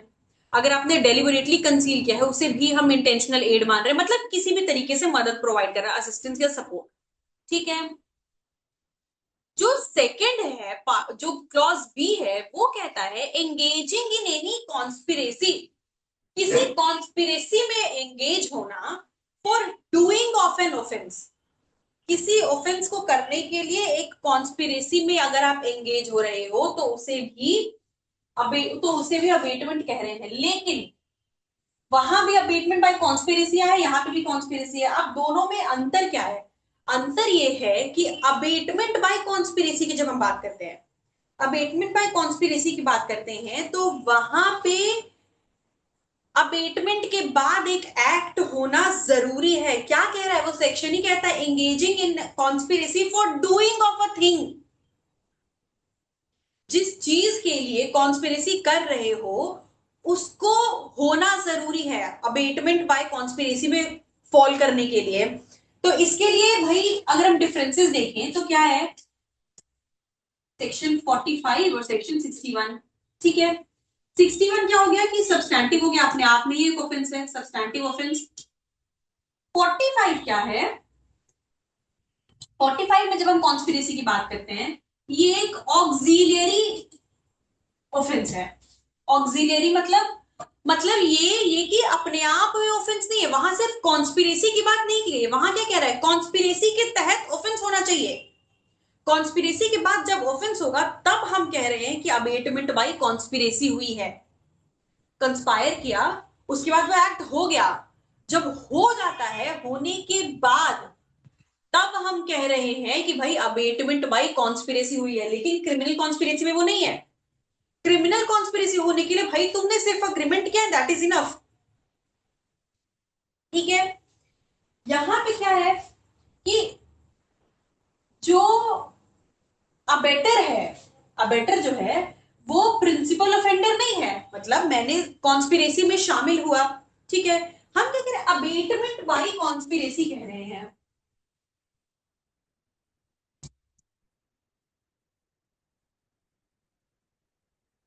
अबेटमेंट बाई कॉन्स्पिरेसी मतलब वो कॉन्स्पिरेसी में शामिल हो, क्या भी यही रहा, engaging in conspiracy, engaging with one or more persons in conspiracy of doing of one thing. ठीक है, कॉन्स्पिरेसी में शामिल हो रहे हैं, तो जो अबेटर है, जो शामिल हुआ वो अबेटर हो गया, अबेटमेंट किया उसने, तो जो अबेटर है उसकी लाइबिलिटी प्रिंसिपल ऑफेंडर की तरह नहीं होगी। मैंने अबेटमेंट में बताया था कि तीन पार्टी होती है, अबेटर, प्रिंसिपल ऑफेंडर और एक विक्टिम, तो हो ही गया। तो प्रिंसिपल ऑफेंडर की तरह उसकी लाइबिलिटी नहीं होती है, उसको उसकी लाइबिलिटी ऑक्सिलरी होगी, एडिशनल होगी, प्रिंसिपल ऑफेंडर की तरह उसकी लाइबिलिटी नहीं बनती है, वो डिपेंडेंट होता है प्रिंसिपल ऑफेंडर पे। हमने अबेटमेंट के पूरे सेक्शंस में यही पढ़ा है कि भाई अगर ऑफेंडर ने ऑफेंस किया तो लाइबिलिटी अलग बनेगी, नहीं किया तो अलग बनेगी, पूरा किया तो अलग बनेगी, कुछ और किया तो अलग बनेगी। तो अबेटर की लाइबिलिटी हमेशा प्रिंसिपल ऑफेंडर के हिसाब से बनती है, लेकिन कॉन्स्पिरेसी में जो शामिल हो रहा है कॉन्स्पायरेटर वही प्रिंसिपल ऑफेंडर है। मतलब अबेटर, अबेटमेंट बाय कॉन्स्पिरेसी में अबेटर जो है वो प्रिंसिपल ऑफेंडर नहीं है, लेकिन कॉन्स्पायरेटर जो है वो प्रिंसिपल ऑफेंडर है। ठीक है, कॉन्स्पिरेसी के केस में ऑब्जेक्टिव क्या है? कॉन्स्पिरेसी के केस में ऑब्जेक्टिव जो है इलीगल एक्ट करना या लीगल एक्ट को इलीगल तरीके से करना, मतलब कुछ करना। ठीक है, कुछ करना, ये ऑब्जेक्टिव है। अब जब हम अबेटमेंट बाय कॉन्स्पिरेसी की बात करते हैं तो उसमें ऑब्जेक्टिव क्या है? ऑफेंस को करने के लिए अबेट करना। कॉन्स्पिरेसी में ऑब्जेक्टिव क्या है कि भाई लीगल इलीगल एक्ट, कॉन्स्पिरेसी क्यों की जा रही है? किसी इलीगल एक्ट को करने के लिए, इलीगल एक्ट को इलीगल तरीके से करने के लिए, यही है। लेकिन जब अबेटमेंट बाय कॉन्स्पिरेसी की बात करते हैं तो कॉन्स्पिरेसी वहां पे क्यों की जा रही है? अबेटमेंट करने के लिए, जैसे हम इंस्टिगेशन भी कह रहे हैं, तो इंस्टिगेशन क्यों किया गया? अबेट करने के लिए। या इंटेंशनल सपोर्ट क्यों प्रोवाइड की गई? अबेटमेंट करने के लिए। वैसे यहाँ पे कॉन्स्पिरेसी क्यों की गई? यहाँ पे ऑब्जेक्टिव क्या है? यहाँ पे ऑब्जेक्टिव ऑफेंस का होना नहीं है, यहाँ पे कॉन्स्पिरेसी का ऑब्जेक्टिव अबेटमेंट करना है। इस अबेटमेंट के बाद अगर एक्ट हो जाता है तो कहेंगे भाई अबेटमेंट बाय कॉन्स्पिरेसी हुई है, और अबेटर की लाइबिलिटी तब बनेगी। ये दोनों के बीच डिफरेंस है। ठीक है, I hope I have made these concept clear कि भाई डिस्टिंक्शन क्या है क्रिमिनल कॉन्स्पिरेसी और अबेटमेंट बाय कॉन्स्पिरेसी के बीच, और क्रिमिनल कॉन्स्पिरेसी और कॉमन इंटेंशन के बीच, क्योंकि ये सिमिलर येट कंफ्यूजिंग टॉपिक्स हैं। तो आई हैव ट्राइड कि इसको जितना सिंपली हो सके इसको एक्सप्लेन करने के लिए, फॉर बेटर अंडरस्टैंडिंग। नाउ कुछ केसेस देख लेते हैं इंपॉर्टेंट से। सबसे पहले केयर सिंह वर्सेस केट की तो बहुत इंपॉर्टेंट केस है, बहुत ही इंपॉर्टेंट। इस केस में कोर्ट ने क्या कहा? कोर्ट ने कहा that conspiracy is often hatched in secrecy, direct evidence is rare. जो मैंने पहले भी यही बात कही कि भैया डायरेक्ट एविडेंस जो है वो मिलना कॉन्स्पिरेसी केस में बहुत ही मुश्किल है। तो कोर्ट्स क्या करती है? कोर्ट्स जनरली सर्कमस्टेंशियल एविडेंसेस पे रिलाई करती हैं। Conspiracy can be inferred from surrounding facts and the conduct of the accused. देखिए, no direct evidence, तो कॉन्स्पिरेसी पता कैसे करेंगे? सर्कमस्टेंशियल एविडेंस से।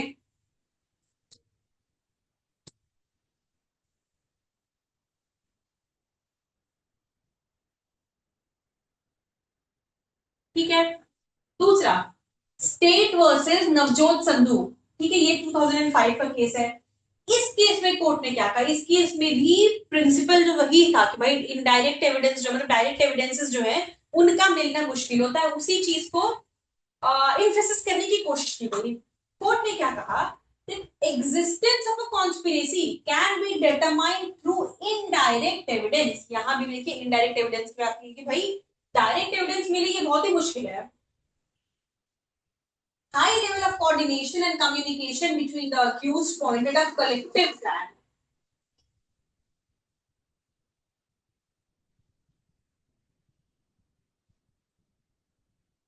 ठीक है। इसके बाद एक और इसका इंग्लिश लॉ का केस है, और पुराना केस है पर इंपॉर्टेंट केस है, just for the sake of remembering and so that आप इसको एग्जाम्स में लिख सको। एक केस का नाम याद कर लो।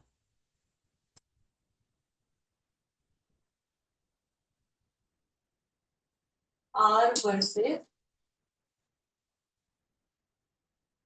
मूलके। ठीक है, आर वर्सेस मूलके।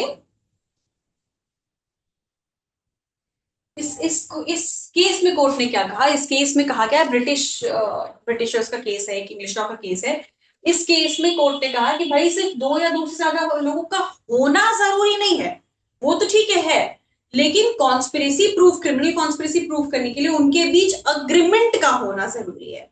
दो या दो से लोग, दो से ज्यादा लोग हैं सिर्फ, this is okay, this is fine, but this is not the entire thing that can prove the liability of a person. नहीं, क्रिमिनल कॉन्स्पिरेसी को प्रूव करने के लिए दो या दो से ज्यादा लोगों के बीच जो अग्रीमेंट हुआ है वो होना जरूरी है, वो प्रूफ किया जाना जरूरी है। सो विद दिस हमने कॉन्स्पिरेसी के पूरे कॉन्सेप्ट को कवर कर लिया एक ही सेक्शन में, जो कि पहले के दो सेक्शंस को मर्ज करके बनाया गया है। हमने वो सेक्शंस देखे। पहले क्लॉज में क्या दिया हुआ है, अबेटमेंट क्या है, कैसे कैसे होता है, किस लिए होता है। ठीक है, सॉरी, अबेटमेंट, कॉन्स्पिरेसी क्या है, कॉन्स्पिरेसी क्या है एंड किस लिए की जाती है। क्लॉज 2 में उसका पनिशमेंट क्या है। ठीक है, इसके साथ ही अदर देन दिस हमने बहुत सारे कॉन्सेप्ट समझने की कोशिश की कॉन्स्पिरेसी से रिलेटेड, जो कि है भाई उसका नेचर क्या है, उसको प्रूफ कैसे करेंगे, उससे रिलेटेड केस लॉज क्या है, उसके एसेंशियल्स क्या है, एंड कुछ इंपॉर्टेंट डिस्टिंक्शंस जो कि बहुत ही ज्यादा जरूरी है समझने के लिए, कॉन्सेप्ट को समझने के लिए बहुत जरूरी है। Criminal conspiracy versus common intention and criminal conspiracy versus abatement by conspiracy. So with this ये हमने कॉन्स्पिरेसी कंप्लीट कर लिया। अब एक छोटा सा सेक्शन, बहुत ही छोटा सेक्शन है ऑफ अटेम्प्ट। ये सेक्शन आईपीसी के सेक्शन 511 में दिया हुआ था पहले, जो लास्ट सेक्शन था बिल्कुल, कि भाई अगर किसी अगर इस कोड में मतलब आईपीसी के अंदर किसी ऑफेंस की अटेम्प्ट का नहीं दिया हुआ है प्रोविजन, कि भाई लाइबिलिटी क्या बनी, कोई ऑफेंस का अटेम्प्ट किया गया पर उसका प्रोविजन नहीं दे रखा है, उसकी पनिशमेंट नहीं दे रखी है, तो क्या होगा, वो यहाँ पे क्योंकि वो इनकोएट ऑफेंस का पार्ट है तो उसे यहाँ पे एक जगह पे ऑर्गेनाइज कर दिया गया, अरेंज कर दिया गया, यहाँ पे ला दिया गया। ठीक है,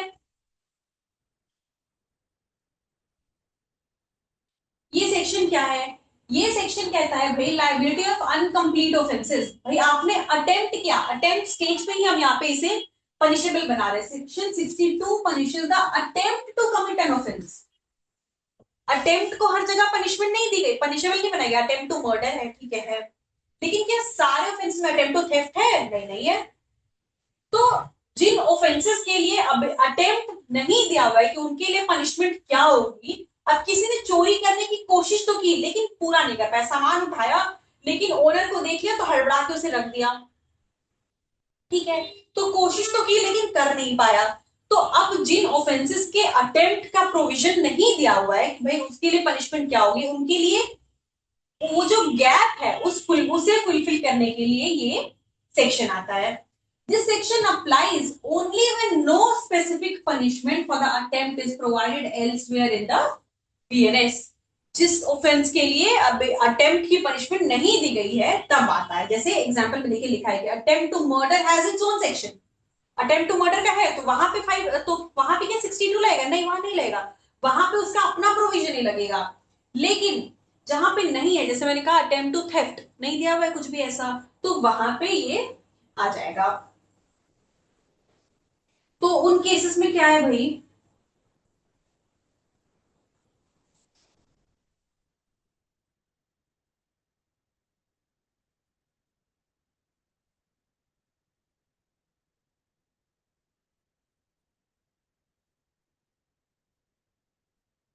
अब यहाँ पे पनिशमेंट कैसे दी जाती है, अटेम्प्ट का प्रोविजन नहीं दिया हुआ ये तो हमने देख लिया, तो पनिशमेंट कैसे दिया जाएगा। When an attempt is punished under section 62, इस तरीके से कैलकुलेट किया जाता है। इम्प्रिजनमेंट कैसे दिया जाएगा, half of the maximum term provided for the actual offence. जैसे मैंने थेफ्ट का एग्जांपल दिया, थेफ्ट की जो टोटल पनिशमेंट है उसका हाफ। ठीक है, या किसी भी ऑफेंस में जितना पनिशमेंट है उसका हाफ दिया जाएगा। नेचर क्या हो सकता है, imprisonment must be of the same description as provided for the main offence. मतलब अगर ऑफेंस के लिए सिंपल इम्प्रिजनमेंट है तो आप उसके अटेम्प्ट के लिए रिग्रेस नहीं दे सकते, उसके अटेम्प्ट के लिए भी सिंपल इम्प्रिजनमेंट ही दिया जाएगा, या जहां रिग्रेस दिया हुआ है वहां पे रिग्रेस। अब अगर जहां लिखा है ईदर डिस्क्रिप्शन है तो वहां पे depending upon the severity of the offence decide किया जाएगा। तो भाई ये सेक्शन क्या कह रहा है कि भाई नेचर पनिशमेंट का क्या होगा, मतलब नेचर इम्प्रिजनमेंट का क्या होगा, वही होगा जो एक्चुअल ऑफेंस की है, और जो एक्चुअल ऑफेंस का पनिशमेंट जितना है उसका हाफ पनिशमेंट दिया जाएगा अटेम्प्ट के लिए। ठीक है। Fine, offender may be fined a face both imprisonment and fine, fine भी इंपोज किया जा सकता है या दोनों लगाए जा सकते हैं। ठीक है। अब 62 के एसेंशियल्स क्या क्या है।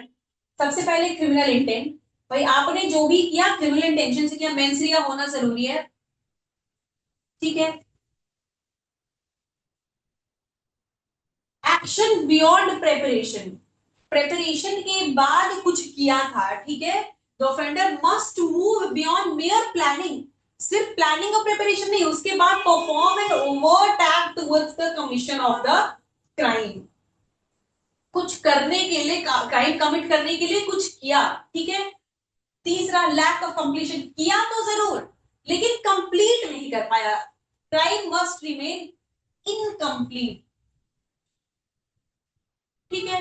किसी इंटरप्शन से, जैसे मैंने कहा कि भाई चोरी करने गया था, उसे एक प्रेशियस घड़ी दिखी, उठाने लगा लेकिन तक सामने ओनर को देख के वो डर गया तो उसने रख दिया, या ऑफेंस फेल हो गया, पॉकेट में रख के लेके जाने लगा, उसे पता ही नहीं था पॉकेट किस चीज खुली हुई थी, गिर गया, किसी वजह से थेफ्ट जो था वो कंप्लीट नहीं हो पाया, या कोई भी ऑफेंस कंप्लीट नहीं हो पाया, आपने किया कोशिश, अटेम्प्ट किया पर कंप्लीट नहीं कर पाए, और कोई स्पेसिफिक प्रोविजन ना हो, जब नहीं है तब ये सेक्शन पिक्चर में आएगा और पनिशमेंट दी जाएगी।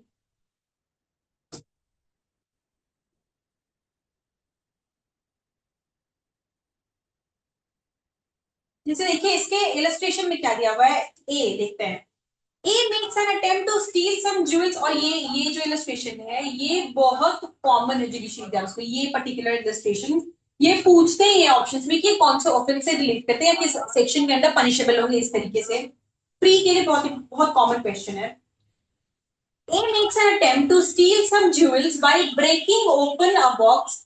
ठीक है, एक बॉक्स तोड़ के, एक इंसान है जिसने कोशिश की कि बॉक्स तोड़ के उसमें से प्रेशियस जो कुछ ज्वेल्स रखे हुए हैं, ज्वेलरी रखी हुई है, उसे निकाल लिया जाए।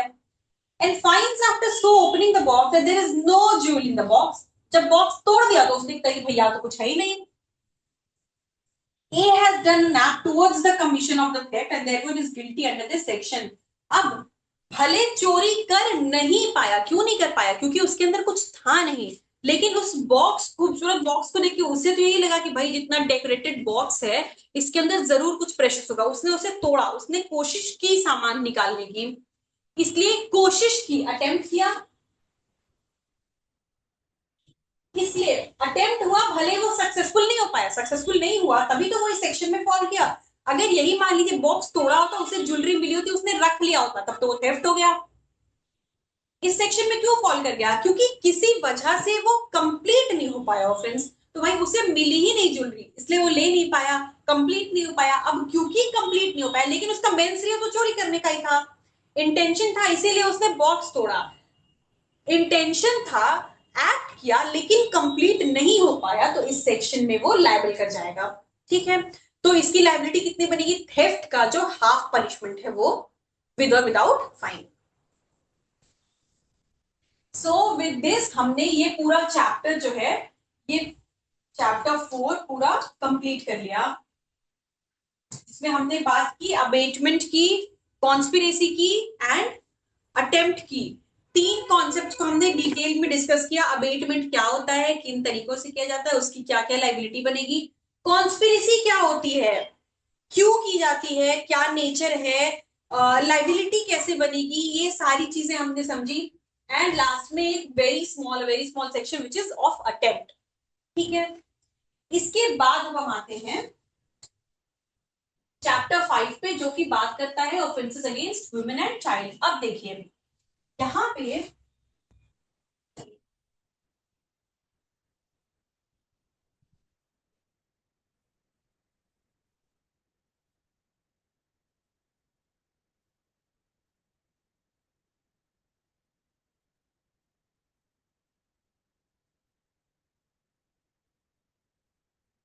ये चैप्टर जो है, ये आईपीसी में अलग से कोई चैप्टर नहीं दिया हुआ। देखिए आईपीसी का जो ऑर्डर था, आईपीसी को बनाया था ब्रिटिशर्स ने, अपनी कन्वीनियंस के हिसाब से उसे बनाया था, ठीक है। तो उसका सीक्वेंस कुछ कुछ ऐसा था, ऑर्डर ऐसा था कि भाई ऑफेंसेस अगेंस्ट द स्टेट या नेवी आर्मी ये सब चीजें जो है वो पहले रखी गई थी, क्योंकि उन्हें लोगों से मतलब नहीं था बल्कि अपने खुद से मतलब था। पर जब इसे रिवाइज किया गया, अब जो बीएनएस आया, इसमें इन ऑर्डर्स को चेंज किया गया, ऑफेंस की सिवियरिटी को समझते हुए, ये चीज रियलाइज करते हुए कि भाई विमेन एंड चाइल्ड के अगेंस्ट जो ऑफेंसेस हो रहे हैं, chapter 5 offences against women and child, ये जो ऑफेंसेस हैं ये बहुत ही सीवियर और ग्रेव नेचर के हैं। इस बात को रियलाइज करते हुए इसे पहले रखा गया है। बीएनएस का सीक्वेंस जब आप देखोगे कुछ ऐसा है कि ग्रेजुअली ग्रेविटी कम होती है, मतलब हमने जब बेसिक प्रिंसिपल समझे, इसके बाद फिर women again offences against women and child, फिर ह्यूमन बॉडी पढ़ेंगे, लास्ट में प्रॉपर्टी, फिर स्टेट्स, इस तरीके से आता है। तो ये ऑर्डर जो है ये रखा गया है ग्रेजुअली डिक्रीजिंग, ग्रेविटी के डिक्रीजिंग ऑर्डर में। इस चैप्टर में, this chapter ranges from 63 to section 99, ठीक है। पूरे आईपीसी में जो भी ऑफेंसेस जो चिल्ड्रन एंड वुमेन के अगेंस्ट थे, जैसे जैसे कि ह्यूमन बॉडी में ही दे रखा था, अलग से उसमें दिया हुआ था रेप का, फिर मिसकैरेज के, ये सारे ऑफेंसेस अलग अलग दे रखे थे, उसे हमने क्लब करके एक जगह पूरे इस चैप्टर के अंदर कर दिया। इसे भी हमने बहुत सारे सबहेड्स में कैटेगराइज किया। जैसा पहला देख सकते हो आप, सेक्सुअल ऑफेंसेस। इस चैप्टर के अंदर पहली कैटेगरी सेक्सुअल ऑफेंसेस, जिसमें बात की है मेनली रेप, फिर वॉयरिज्म, ये सारी चीजों की, आउटरीचिंग द मॉडेस्टी। इसके बाद देखिए सेकेंड आ गया ऑफेंसेस रिलेटिंग टू मैरिज, ठीक है। Third miscarriage, first sexual offences, दूसरा offences relating to marriage, third miscarriage, fourth offences against child, and बस इसके बाद आ जाता है देखिए चैप्टर 6, जिसमें कहा था ऑफेंसेस अगेंस्ट ह्यूमन बॉडी। सो ग्रेविटी को समझते हुए कि ऑफेंस कितना सीवियर नेचर का है, इसे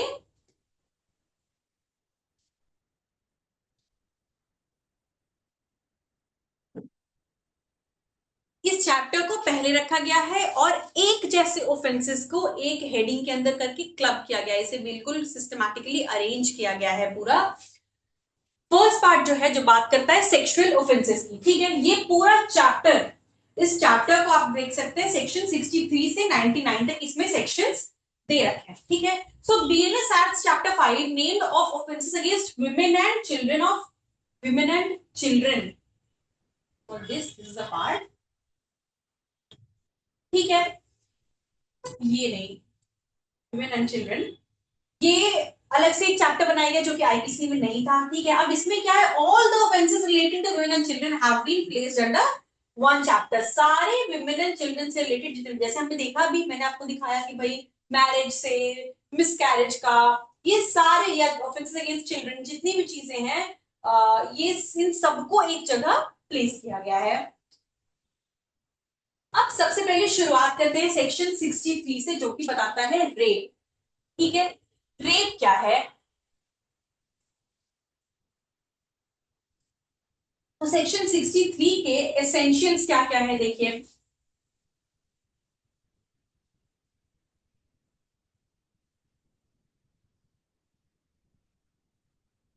मेनली जो डेफिनेशन है, जो डेफिनेशन लंबी चौड़ी डेफिनेशन आप देख सकते हो क्लॉज 16 सेक्शन 63 के अंदर, लंबी चौड़ी definition, definition has been retained the same from IPC. जो आईपीसी के अंदर जो डेफिनेशन दे रखी थी, उसी डेफिनेशन को रिटेन किया गया। क्या डेफिनेशन में कोई चेंज है? नहीं, कोई चेंज नहीं है, जो कॉन्सेप्ट था वो वही रखा गया है, ठीक है।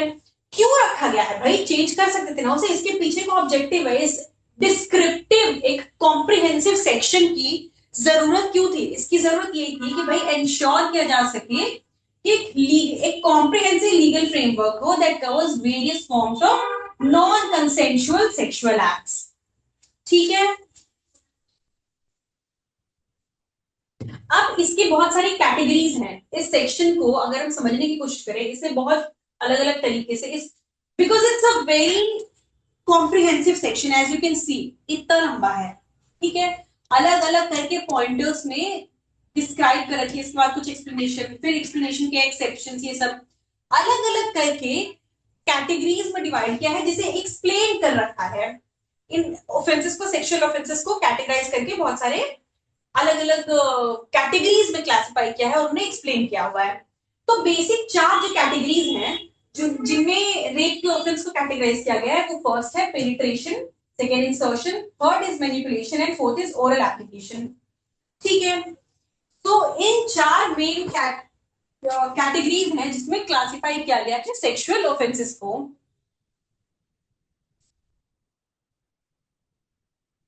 नाउ ये चार तो बेसिक कैटेगरीज हो गई। ठीक है, अब क्या कैटेगरीज हो गई? जैसे पेनिट्रेशन, क्लियरली समझ सकते हैं कि उसमें जो चीजें लिखी हुई है, इसी को यहाँ पे शॉर्ट करके लिखा हुआ है, पेनिट्रेशन और of the vagina, mouth, urethra और anus polyp, इस तरीके से चार कैटेगरी में डिवाइड किया हुआ। ठीक है, अब ये जो चार कैटेगरीज हैं, इनको बेहतर तरीके से समझाने के लिए कि भाई कैसे कैसे किया जाएगा, ये तो हो गया कि हाँ ठीक है, चार तरीके हैं जिनमें कैटेगराइज कर जाए, वैसे होगा। अब सात सर्कमस्टेंसेस दिए गए, उसमें सबसे पहले हमने देखा कि भाई नॉन कंसेंशुअल सेक्सुअल एक्ट्स के बारे में हम बात करें, जहां पे कंसेंट आता है, अगर कंसेंशुअल एक्ट्स हैं that would not amount to rape. ठीक है, हालांकि कंसेंट के बारे में भी बहुत सारी चीजें हैं दैट विल रीड फर्दर, पर generally it's an understanding that if there is consent to consenting adults, if there is consent, a valid consent, then that would not amount to rape. ठीक है, लेकिन if there is absence of consent, अगर consent नहीं है, non consensual acts हैं, तो क्या क्या कंडीशंस हैं जब हम उसे, जब वो सेक्शन 63 के अंदर फॉल करेगा। ठीक है, चार कैटेगरी में कब कब वो फॉल कर जाएगा, इनमें से कौन से सिचुएशंस जो हैं? पहला, अगेंस्ट हर विल, पहला जो एक्ट है that has been done against will. Second, without consent, मर्जी के, विल इज मर्जी के अगेंस्ट, विदाउट हर कंसेंट मतलब उसकी, उसके परमिशन के बिना। ठीक है, कंसेंट बाय थ्रेट, अब थर्ड क्या है कि कंसेंट लिया तो सही, कंसेंट है, but that consent has been obtained by threat, or the consent has been obtained by putting her or any other person in fear of death or hurt। ठीक है, कि भाई या तो उसकी खुद की, या somebody जो कि उसकी, जिसमें कि she is interested in, it could be her husband, it could be her family member, it could be her child, कोई भी हो सकता है, her family, her father, mother, anyone, relatives, or maybe just a friend, किसी को भी डरा के अगर इसका कंसेंट लिया गया, और consent obtain by putting her or any person she is interested in, अगर तब कंसेंट लिया जा रहा है, that will not amount to valid consent, यहां भी लैक ऑफ कंसेंट कहेंगे। ठीक है, ये सात कौन से कंडीशन है? जैसे मैंने नॉन कंसेंशुअल कहा, तो नॉन कंसेंशुअल सेक्सुअल ऑफेंसेस, तब सेक्सुअल एक्ट्स, तो ये सात वैसे सर्कमस्टेंसेस बता रहे हैं जब कंसेंट नहीं मानी जाएगी। ठीक है, जब कंसेंट नहीं मानी जाएगी अगर, then anything being done if falls within the four categories that we read in the previous slide, so that would amount to the offense of rape, punishable under this section। ठीक है, so पहला हमने क्या देखा? Against her will, second without consent, third consent तो है but consent has been obtained by threat, fourth consent by fraud, fraud से अगर कंसेंट लिया गया है, फ्रॉड से कैसे भाई? The man who is committing, अच्छा एक there is one more thing, if we once we discuss this I explain one more thing to all. भाई इसमें क्या है कि when the man knows that he is not her husband but she believes he is, जब the man who's committing the offense, ठीक है, the man knows उसे पता है कि भाई he is not the husband of the lady, लेकिन उस लेडी को ये बिलीव कराया गया है, बट शी बिलीव्स ही, उसे फ्रॉड से, उसे बहला के भड़का के उसे ये बिलीव कराया गया है। Next, incapacity, when she is of unsound mind, the lady is of unsound mind या intoxicated या under the influence of any unwholesome substance administered by unwholesome substance, यहाँ पे unsound mind तो हमें समझ में आ गया, ठीक है। intoxicated भी हम अब तक समझ सकते हैं, पर influence of unwholesome substance क्या है? unwholesome substance मतलब कोई ड्रग्स, वीड, एनीथिंग जिससे कि उसकी मेंटल कैपेसिटी को हैम्पर हो रही है, वो उसे दिया गया है। एडमिनिस्टर्ड बाय हिम, सामने वाले ने ही दिया। The man committing rape has administered such substance to him, ठीक है। कोई भी नार्कोटिक सब्सटेंस इसमें आएंगे। Under age, when the woman is under 18 years of age, अगर 18 इयर्स से कम है, रिगार्डलेस ऑफ कंसेंट, यहां पे कंसेंट मैटर नहीं करता है। If the lady is below 18 years of age, no matter उसने कंसेंट दिया है या नहीं, that would not amount to a valid consent. और क्योंकि वहां वैलिड कंसेंट नहीं है, तो वहां पे लैक ऑफ कंसेंट माना जाएगा, which means in that case, even if the girl has given a consent, the man committing such act would amount to rape, ठीक है। And the last, inability to communicate, when she is unable to communicate her consent, किसी ऐसे situation में है या ऐसी position में है जहां वो कम्युनिकेट नहीं कर सकती, अपनी कंसेंट अपनी मर्जी से नहीं दे सकती है। तो ये 7 सिचुएशंस हैं जहां पे हम एक मान के चल रहे, जहां पे है जो वैलिड कंसेंट नहीं, that would amount to lack of consent, मतलब वैलिड कंसेंट नहीं है। Now if we read this section 63, section start ही ऐसे होता है। ये तो पूरी कंडीशंस दे रखी है, जैसे यहां से लेके यहां तक ये 7 हमने जो 7 केसेस पढ़े, 7 सर्कमस्टेंसेस, कौन से? लैक ऑफ कंसेंट वाले, ठीक है। लैक ऑफ कंसेंट के ये 7 हो गए। ये जो 4 है, ये 4 वो कैटेगरीज है जो हमने सबसे पहले पढ़ी। इन 4 तरीकों से रेप कमिट किया जा सकता है, ठीक है। ये लिखाई तो है, a man is said to commit rape if he, ये 4 तरीके से किया जा सकता है।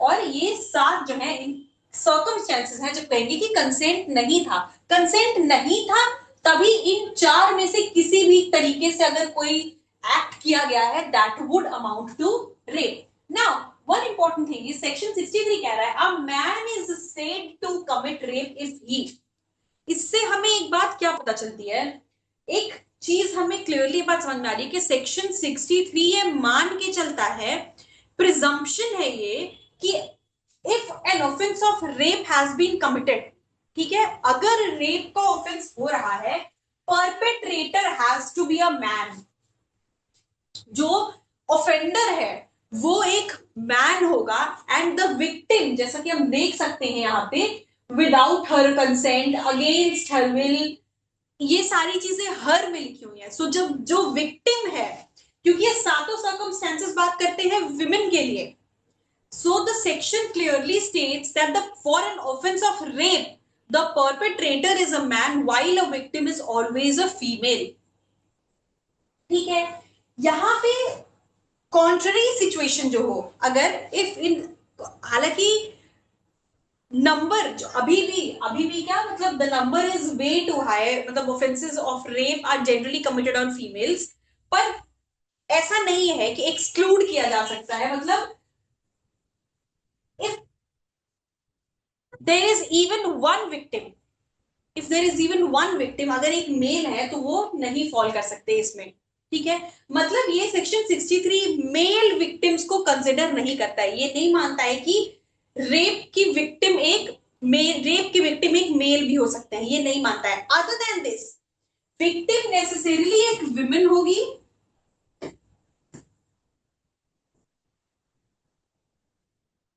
परपेट्रेटर एक मैन होगा, विक्टिम ना ही कोई मैन हो सकता है, जैसा कि हमने जब हम पढ़ रहे थे जेंडर की डेफिनेशन, तो हमने उसमें मैन, वुमेन एंड ट्रांसजेंडर तीनों चीजें पढ़ी, ना ही कोई ट्रांसजेंडर इसमें कवर होगा।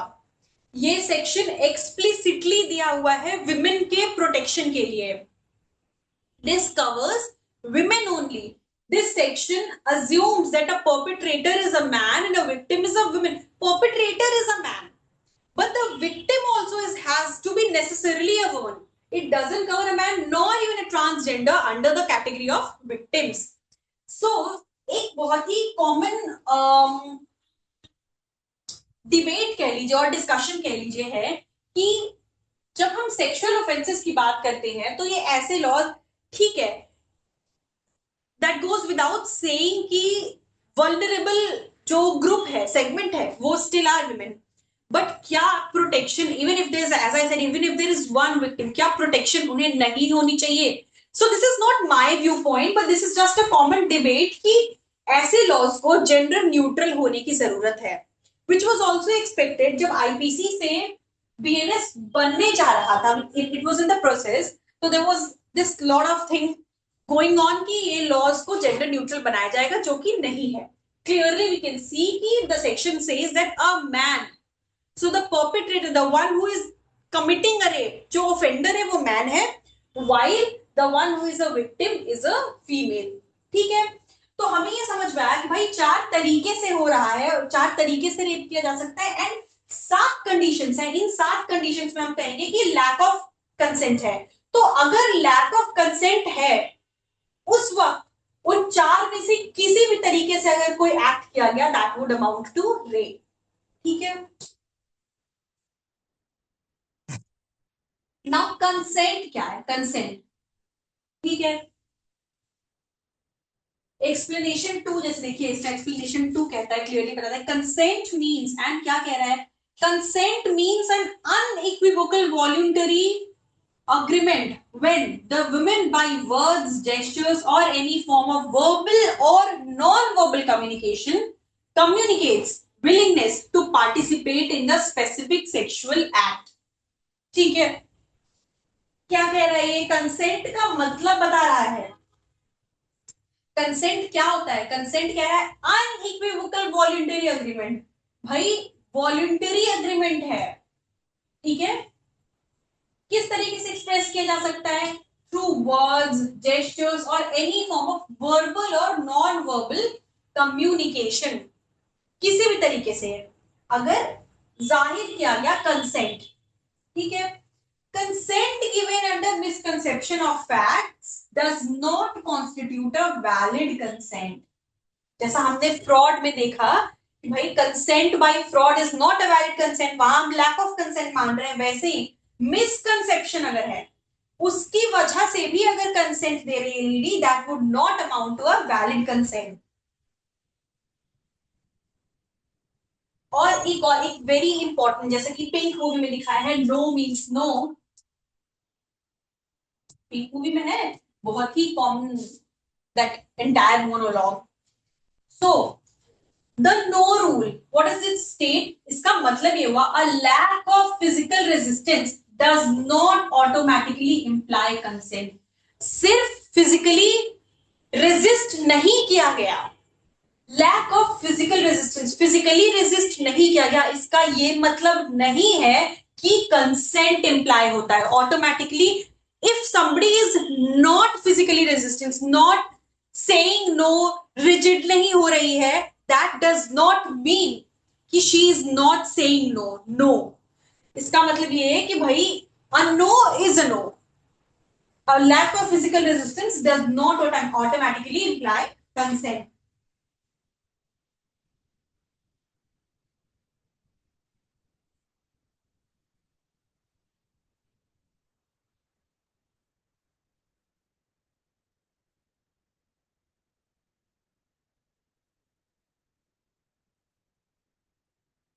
अब कुछ चीजें हैं सेक्शन 63 के अंदर जो कि टू बी रिमेम्बर्ड है, ठीक है, जैसे कि यहाँ पे एक्सेप्शन दे रखा है. जो एक्सेप्शन देखिए, एक्सप्लेनेशन 2 में बताया भाई कि कंसेंट क्या है. इसके बाद इसका प्रोवाइडेड दिया हुआ है, provided that a woman who does not physically resist to the act of penetration shall not by the reason only of that fact be regarded as consenting to the sexual activity. जैसे हमने भी देखा कि सिर्फ physical resistance नहीं है, इसका ये मतलब बिल्कुल भी नहीं है कि कंसेंट है. अब उसके 2 एक्सेप्शंस, इस एक्सप्लेनेशन के 2 एक्सेप्शंस दे रखे हैं. क्या लिख रखे हैं? मेडिकल प्रोसीजर्स और interventions do not constitute rape. अगर मेडिकल मेडिकली मेडिकल प्रोसीजर्स है, मेडिकल इंस्पेक्शन है, तो ये सारी चीजें जो है that would not amount to rape. मतलब अगर मेडिकली एग्जामिन कर रहा है कोई डॉक्टर, आप उस चीज को नहीं कह सकते हो कि भाई उस एग्जामिनेशन को यू कैन नॉट से कि भाई वो जो है that person committed rape. No, इसके एक्सेप्शन में दिए गए हैं कि भाई मेडिकल एग्जामिनेशन जो है, मेडिकल प्रोसीजर्स जो है that do not constitute rape. And second, marital exception. Sexual intercourse by a man with his own wife, not being the age of below 18 years, is currently not deemed any rape under this specific section. Now, यहाँ ये clearly, ये जो exception 2 है इसका, clearly इसने ये बात कही कि भाई if there is a man, आप सबने नाम सुना होगा एक टर्म का marital rape. Marital rape, I am sure you all must be knowing this. So ये एक्सेप्शन क्या कह रहा है कि if there is a man, he is allowed to have, because he is allowed to have sexual intercourse with his wife who is not below the age of 18 years,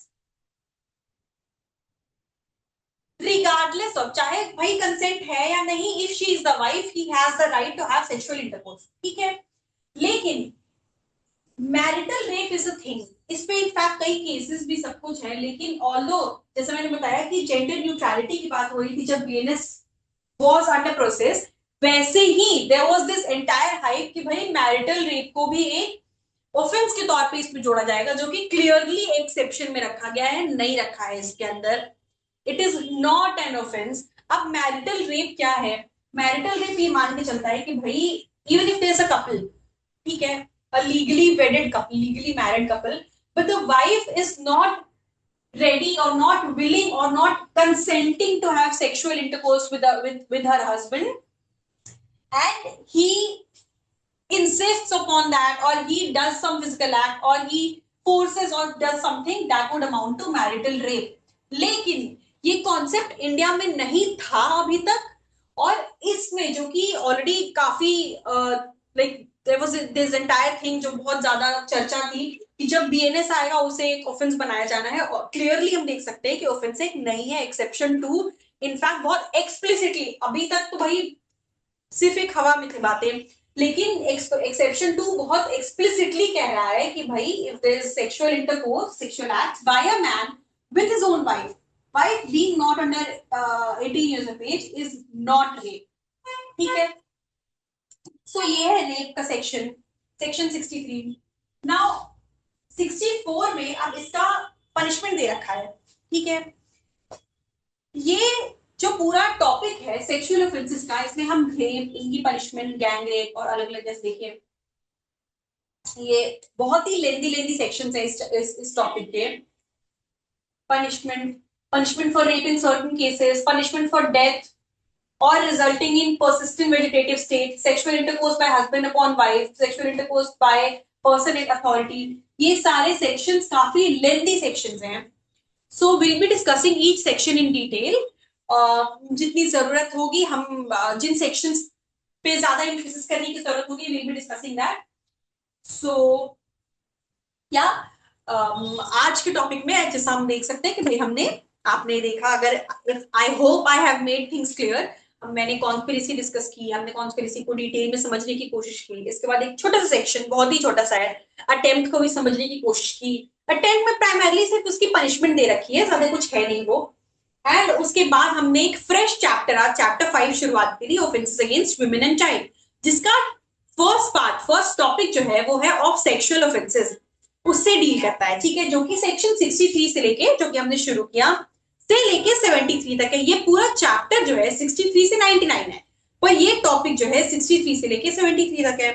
सो इसका एक section that talks about rape, the offence of rape in detail, उस पर हमने discuss किया कि भाई 4 तरीके से हो सकता है। सेक्शन बताता है कि 4 तरीके से ऑफेंस ऑफ रेप में बी कमिटेड, एंड इसके साथ ही क्या क्या 4 तरीके हैं, penetration, insertion, manipulation and oral application. ठीक है, एंड इसके साथ ही 7 कंडीशंस या सर्कमस्टांसेस दे रखे हैं that would not amount to valid consent, और इन सिनेरियोज में लैक ऑफ कंसेंट मानेंगे, विच मीन्स कि अगर एक्सक्यूज मी ऐसे किसी सिनेरियो में इन चार कैटेगरीज में से फॉल करने वाला कोई भी एक्ट किया जाता है that would amount to rape.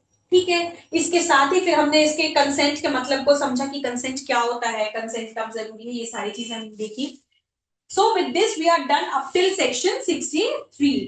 ठीक है, in the next lecture इससे हम आगे बढ़ेंगे, we'll be discussing from section 64 से हम आगे बढ़ेंगे फर्दर जो भी सेक्सुअल ऑफेंसेस हैं उनको हम पढ़ते हुए।